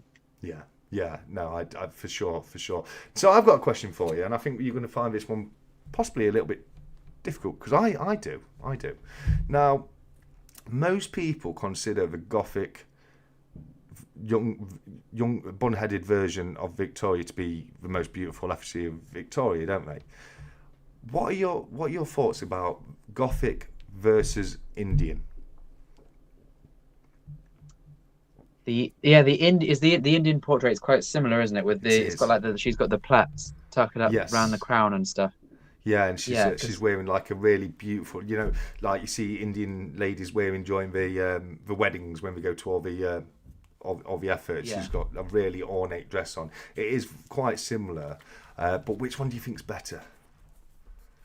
I don't know. It may well be the Indian one, but I think there's also an element of classic. I think I might say actually my personal favourite Victoria portrait is probably just the young head, because it's just so classic. Yeah. It's similar that a lot of the even like George V Commonwealth coins, he's got the crown, he's got more, it's not cut off at the neck, he's got some of the shoulders and the clothes on. It's like there's probably a better portrait on a lot of the foreign ones if you were trying to be quite honest. Like it is a better portrait sometimes, but the British ones are just very classic. Yeah, I mean, don't get me wrong, George V, we got the short straw on his portrait, didn't we? For sure. Yeah. Because like you say, how he looks, he's got his military garb on, he's got his crown on, for both Canadian and I think it was, definitely Indian, Canadian, and I think Australian as well. I think they used the crowned George V, didn't they? But that, beautiful. It's stunningly beautiful design. It really, really is. Going back to Victoria, what are your thoughts on the Gothic head being a bun head and not its own effigy? Ooh, I think it is its own effigy, because sometimes it's like, even if I can't think of an example to compare, but like even if something is officially like not, I think the silver Libertad, as you mentioned, for 1 ounce bullion coins, I don't think officially the Libertad is a coin, but because of how generally accepted it is as a coin, right? So you just little kind of tiny creak open of Pandora's box here, because this is something I had a think about, right? And I was like, no, the Libertad isn't a coin because it doesn't have a face value. And for me, to be a coin, it has to have a face value. I went back and I double checked the definition of what a coin is. And it doesn't actually say it has to have a face value. It says it has to be accepted as a form of payment of money. And because the Libertad is accepted, you can spend it to its silver value. I had to change my mind, and I had to accept, yes, now I do consider the Libertad to be a coin now, purely because of the fact it... Yeah, because I knew that was a sort of a debate, kind of like the Union Jack, if it's not a C, and all this kind of stuff. So the Union flag, yeah, for sure. Yeah, but I think I would say there are different portraits, bringing it back to the Victoria. I agree, and I think it's a huge shame that officially it's considered to be a variant of a bun head, and it's just so. I know it was designed by William Wine, who designed the bun head, and maybe it's because it was the same designer that maybe that's why they classified it more as a variant than its own portrait. But I think it's a huge injustice to the design to not have it as its own. Because if you search how many effigies of Queen Victoria was there in British coinage, the answer will come up as 3: the bun head, the Jubilee head, and the widowed or veiled head. So yeah, I agree with you 1,000,000% on that. I think it's very unfair to the Gothic head. Right, we've got a couple of minutes, mate. Be as harsh as you want, as cruel as you want. You've got 2 minutes to ask me one more very quick question. I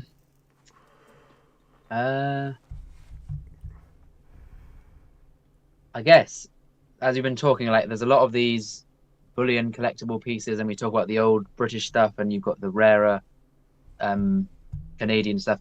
If you could only collect one style of coin, you could like only date run your half crowns, only collect your 1 ounce bullions, only do all the foreign coin date runs. If you had to only go down to one remit of collecting, what would you stick with? Decimal. Above all else. Pre-decimal. Pre-decimal. Yeah. Yeah, I'll answer it. Yeah, that's my true passion when it comes to coin collecting. The historic pre-decimal. It's the history you get with it. It's just such an added bonus, and it's why I do sovereigns and not 1/4 ounce Brits. Got very similar amounts of gold in them, but the sovereign has the history of it. And I know they're still knocking sovereigns out today, but they've been knocking sovereigns out standardised since 1817. So you can go all the way back and get all that history on top of it. And I think it is amazing. It is, and there's some beautiful designs with the older British coins.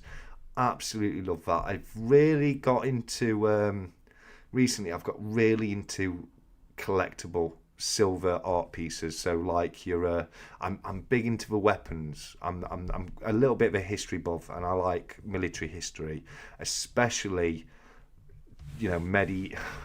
All right, here it is. Ethan, I'm sorry to do this to you. Your eyes are not going to thank me, but can you see the screen?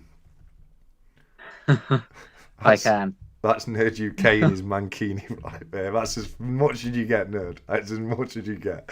Um, but yeah, so so things like, Your segue from connecting art pieces to that. yeah. So stuff like you sort the swords and the and that kind of thing. I'm really into that at the moment. And you high premium collectible silver. I've got the Goonies tape. Really love that. It's just a 2-ounce coin in the shape of a VHS tape with Goonies on it, and there's some awesome pieces like that. And then third would be my bullion collectible collection. So that's things like kookaburras, Beskar bars, dragon bars. You wouldn't call it. They're beautiful designs. Don't get me wrong, but you wouldn't consider it an art piece or a high premium collectible. You know what I mean? And then what's really, and I think I'd like to talk to you about this very quickly before we go to the Duck Race. What's really gone downhill for me is commemoratives. So like your 50p's and your £2. They used to be, my main passion when it came to collecting, and I've gone off them to the point where I still haven't bought probably the last 4-5 released commemorative 50p's. What are your thoughts on there just being too many not for circulation now and not enough being put into circulation on 50p's? Because that's what's done it for me. I love the fact. Yeah, go on. Well, sorry, it's a dangerous question to ask if we're wanting to go to a duck race, because I could have a proper rant about it, because it's like I don't collect any bunk 50p's. I've got every single circulation one and none of the bunks, because it's gone too far. It's like it was a good idea to do Star Wars coins, but then there was 9 of them, and it was a good idea to do Harry Potter. Yes. And now there's 10 of them in, and they're £25 for coloured ones, £15, and it's like, so I don't collect those. I do collect still, and I am kind of on top of £2 coins and £5 coins. Okay. I like commemorative. It's a British themed, a British figure, a British event, a nice royal historical coin. Happy to buy that. There was the Buckingham Palace. What was it? The HMS Discovery was a nice that coin. was nice. I like that. We had the Greenwich Observatory, all these kind of things. George Orwell. Did you like that one with the eye? Yeah, that's a nice one. So all these are good. They're priced very high. They really are. I mean, but you kind of have to just accept that, or kind of wait. Or I know I've asked for a few bunk packs for like Christmas and that, so that it's like not necessarily something I have to keep on top of every single one. I can ask for a few here and there just to keep because I do like them, but it's just a bit, Well, I mean, just imagine if since 2016, if they had chosen the best NIFC design for each denomination and they had circulated, how good would that be? Yeah, my issue, the main issue I've got is that they're not putting them in circulation. That's the issue, because what was I mean, you had the Coronation Westminster Abbey and you had the Memorial. They went into circulation, didn't they? But what other 50p's have we had go into circulation other than that? I can't think of any. Can you? Nope. It's been 2.5 years since the last one. Yeah, and how many 50p's have we had released in that 2.5 years? Oh, and that's the problem. I couldn't tell you. That's the problem. It's not that there's none gone into circulation because we're not doing them. They are chucking them out. Like at some points, it's been one a week. There's probably been 20, and I'm not. That's not even hyperbole. There probably has been 20 50p's at least released since in about 2.5 years, hasn't there? You know what I mean? So we need to not do as many NIFCs and also put a few back into circulation, and you're gonna get that buzz back, because people really are, and it's not just you, mate. I mirror exactly what you're saying. I've spoke to Benson Coindy. He's another big 50p fan. He's saying the same kind of thing about too much NIFC and not enough going into circulation. So I think my number one message to the Royal Mint would just be, please put at least one commemorative 50p into circulation every year. Yeah, and it's almost that they need forward thinking, because if you look at 2019, there was over 100 million standard definitives. 2020, we had 56 million standard definitives. Just imagine if they'd done 55 million, not 56. And then 2021, when there was nothing, we could just have 1 million of the decimal day 50p. In circulation would be amazing. Oh, decimal day in circulation. Yes, please. And all they would have had to do is make 55,000 the year before, or 55 million rather than 56 million. That's not going to affect anything in a year. And then they've still got that million left over. You can have a commemorative that year. I think there needs to be some forward-thinking planning and a bit more, Yeah. I need to interrupt you very, very quickly, Ethan, because I just have to say a message to the live chat. And that message to each and every single one of you is, Nessie, whack your volume down, go and make a cup of coffee really quickly, because the message I've got to give is, you're the best around, nothing's ever gonna bring you down, you're the best around, nothing's ever gonna bring you down. Thank you for 50 likes, guys. We've just hit 50 likes on the live stream. So there you go. Sorry about that, Ethan, mate. No, that's all good. A bit of a cheer up from the Royal Mint rant. Yes, exactly. Right then, let me get my duck race list right here. Here we go, and we'll head on over to the ducky races.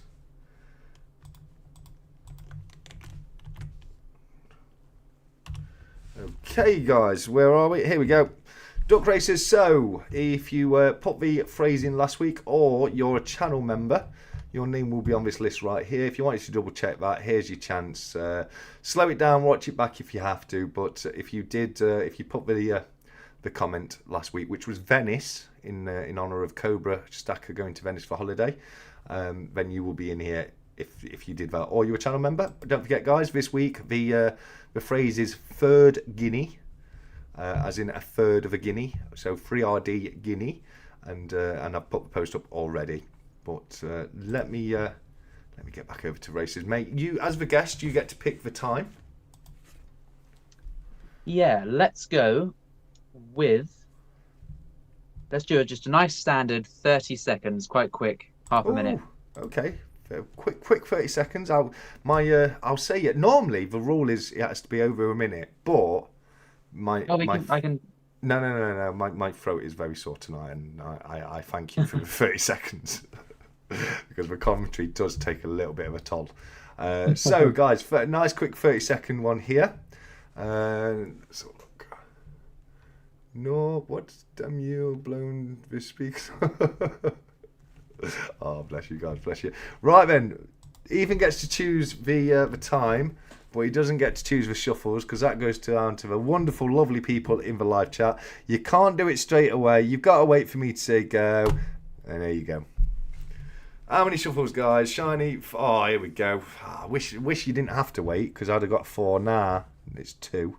Thanks, 𝗖𝗺, man.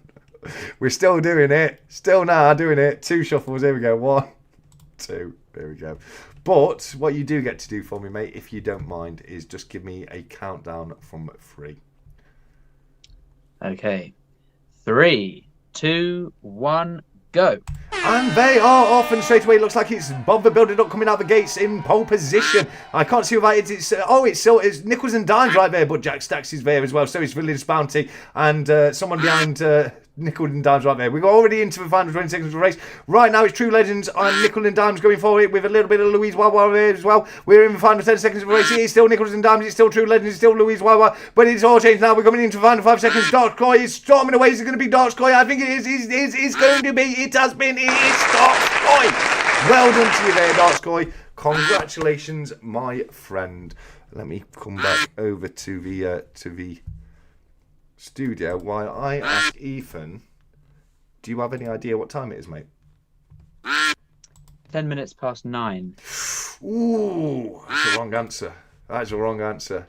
You know in the chat, guys. Come on, let's all say it together. Here it's coming. It is time that we all say, shut the duck up. Here we go.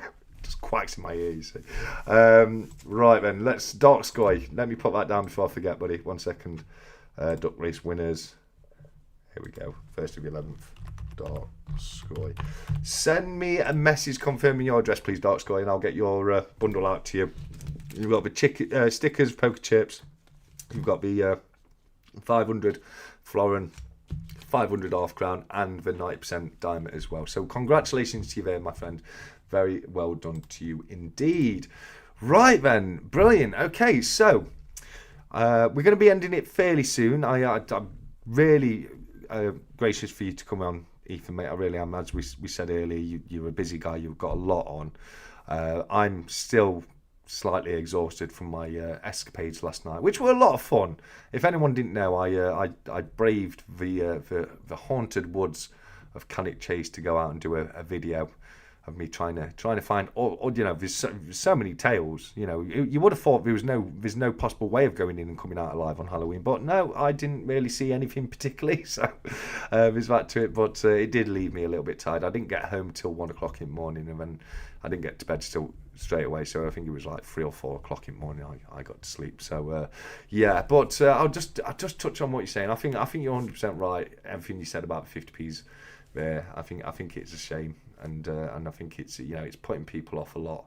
And it would, you know, it'd be nice if we just got a few, just 1 or 2 in circulation, because I started off like you. I only started doing the circulating ones, and then I started doing the bunk ones, and it's just insane. You know, you go back to 98, and yes, 98 did have 2 releases in that year, but then it was like 1 per year, if that, because there was some years that didn't have any, but it was literally 1 commemorative a year every single year up until I think it was 2016 Beatrix Potter, wasn't it? Because obviously 2016, not only did we have Beatrix Potter, but we also had Battle of Hastings, etc. But I think every year before that was you only had 1 per year, didn't you? Unless I'm mistaken.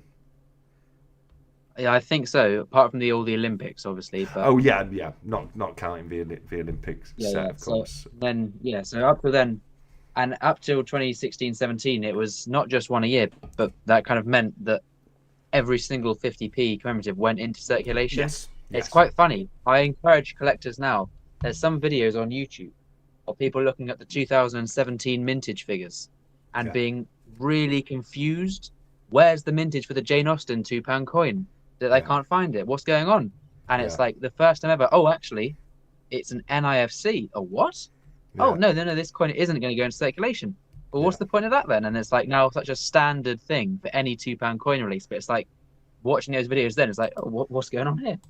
Yeah. Sorry, mate. 1 second. Just got to say a massive thank you for Joker's Wild, who's just popped a super chat across. He says, TSC, you need to rest and regroup, buddy. I know I do, but thankfully tomorrow I haven't got too much on. Tomorrow I think I'm going to start editing the footage from last night, and I'm going to start putting my coins together for Monday's auction.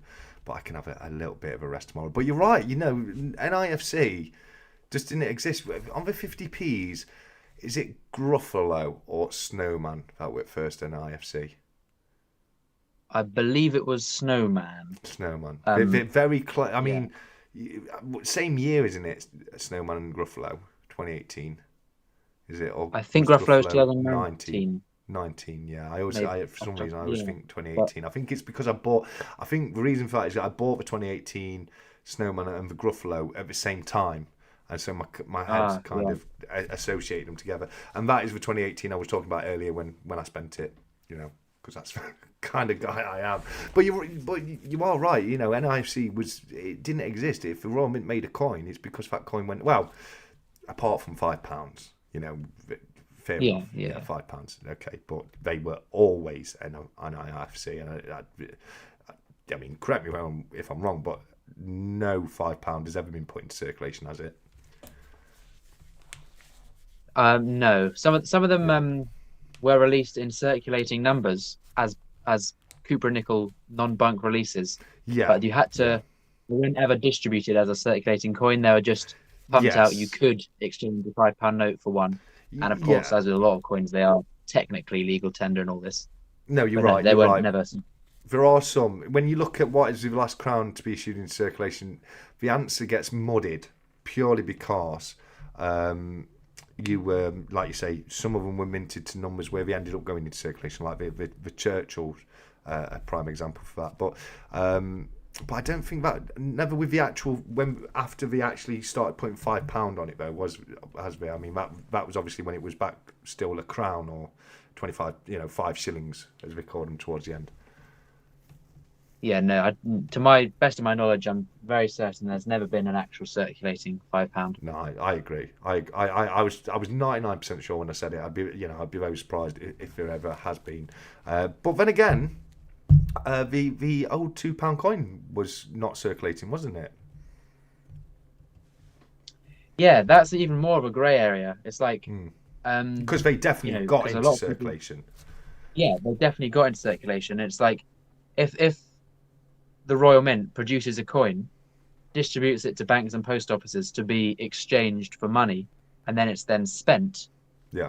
That kind of is a circulating coin. Yeah. The catch is it's never one that you could order as like a business for your tills and all this kind of stuff. It would just be people of their own accord doing it. So I think it wasn't an official circulating coin. No, it was more down the lines of the £5 where it was intended to be more of a collectible piece, a collector's piece. But obviously, like you say, there were so many of them, they definitely did end up in. I mean, I've got a £2 '96 World Cup, I think it is. That obviously was in circulation because you can say it's so dinged up and it looks like it was. But no, I think they were never intended to be spent. They were commemorative. But you're absolutely right about them, getting in there. But same as I say, like when you look at the crowns, that gets very, very difficult because people, and like you said earlier, that's how you got your crowns back in the day. You went to your bank and you got that's where you bought them. You didn't send off to Royal Mint or anything like that. You just went to your I'm sure you're probably the same, still got Churchill crowns in those original TSB or NatWest flips that came in. Yeah, for sure. But yeah, so Royal Mint, please, we're all saying it. If there's nothing we can do about stopping you producing so many NIFC coins, at least just pop a few in circulation for us hunters, us noodlers as they call us in Australia. We would really, really appreciate that. What's your thoughts, very, very quickly? What's your thoughts on some of the new designs we've seen from the Royal Mint? I think we've seen maybe they're trying different things like the Dracula coin, etc., the Iron Maiden, that kind of thing. Trying new things is definitely good. Some of them, the more unorthodox, I suppose, you go, the riskier it gets. I think the Dracula coin was unnecessary, really. It just a random release at the time of the year because they've got silver blanks. They made a design, pumped on a Dracula, and it's now a Halloween coin. The Iron Maiden one I did like, actually. I thought, because if you're going to do a music legend coin, Iron Maiden, and then they've actually got quite a very fitting design to what it is. That one worked, I'd say. Best music legends coin by a long way for sure. I don't care what anyone says. I think the only one I had of that was the Elton John, and I ended up selling it a little while ago. But yeah, I'm just a Maiden fan. I grew up loving Iron Maiden, so yeah, I did really like that one. I don't know how I feel about Dracula. I quite like the design on it. I thought it was, it's not the worst I've seen from the Royal Mint. What's your thought on? I know we touched on it very quickly, but what's your thought on the square bars? I mean, me personally, I like the. I would just say I'm okay with it, but just release it at the same time. Release the coin and the square at the same time, and then it would feel better to me. What about you? That is a great idea. I'll add on a bit to this. I would just say, with anything, as long as they didn't release too many of them, if we suddenly got 10 square bars a year with every design just because they can, it's just like, no. But if you do a few of the choice ones that work well, all for it, if it's released at the same time. And one thing I'd say with the Royal Mint, I don't know why they do this. It's so confusing. Is there different release dates for the bullion, Queen's Beast, and the proof and the bunk?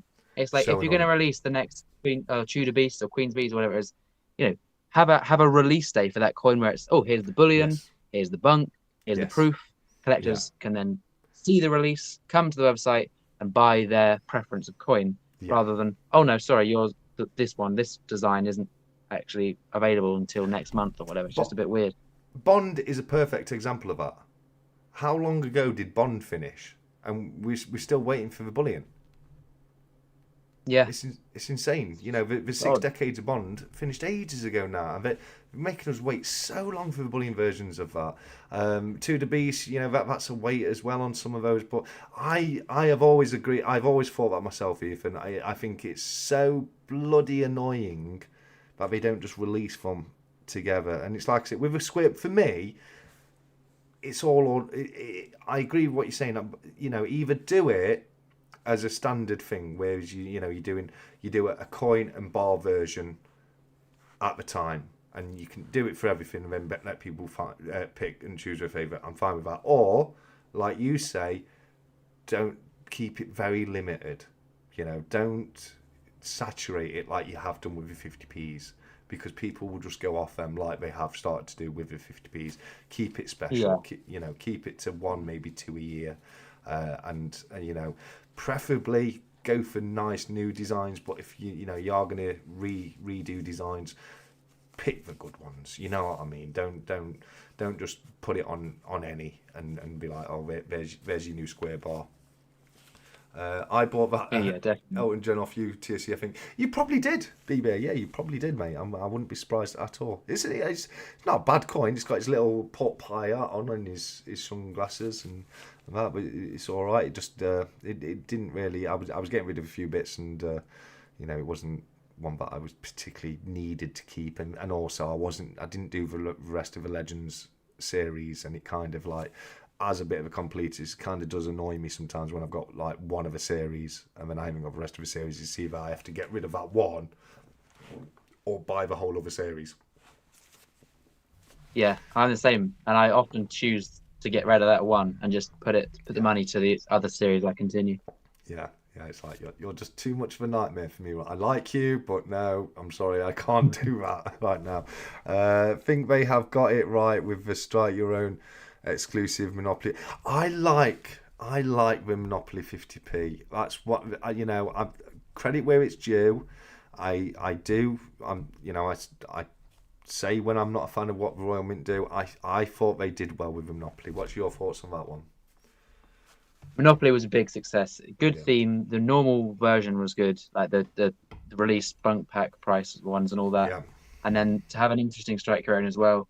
It was just a good, well-rounded release. Not my personal favourite coin of the year, but just something that worked well. Popular coin, good ideas with the Strike Your Own. You know, everything just kind different? Of just a standard good release. Is it something different with the Strike Your Own, or the Strike Your Own is a different design, exclusive to only be Strike Your Own? Oh, I'll be honest with you, I wasn't even aware of that. So we've changed. This is the Strike. I've got it. Have you got it? This is the Strike Your Own.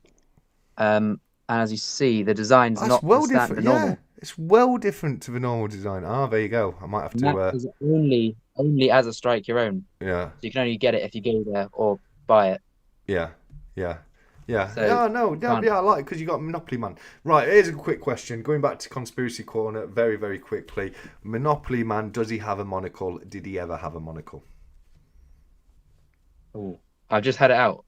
I think it's going to be one of those things where it's like, I would say yes, but it's probably going to be that he never actually had, isn't it? Yeah, I agree. Like, for me, I remember him with the monocle, but apparently he doesn't have a monocle. Did you ever watch the film Moonraker? I have. Just trying to check. No monocle on the coin. Yeah, see, Mandela does with Monopoly guy. Jaws' girlfriend at the end of Moonraker, does she have braces or not? I would have no clue of such a small detail. Fair enough. That's one that pops up very often, but yeah, Monopoly Man's another one. So I thought I'd just ask very quickly, because we are at the end, guys. So thank you so much for everyone who's come across and joined us tonight. It's been a lot of fun. I don't know. I am gonna say something. I mean, I'm gonna say something. I was thinking about doing it as an announcement at the beginning of a Stack Chat, but obviously a lot of you will know that yesterday we very tragically lost a member of the community, somebody I considered to be a friend. It's somebody who has been on these Stack Chats with me on numerous occasions. He came on his own. He also came on and joined me with pit bullying when pit bullying came on, and that is somebody who I lovingly called 𝗕𝘂𝘀𝗺𝗵𝗏𝗍. He was a fantastic guy, a good friend, and he was taken from us far too soon. And I just want to say, rest in peace, my friend. You know, it will not be the same without you.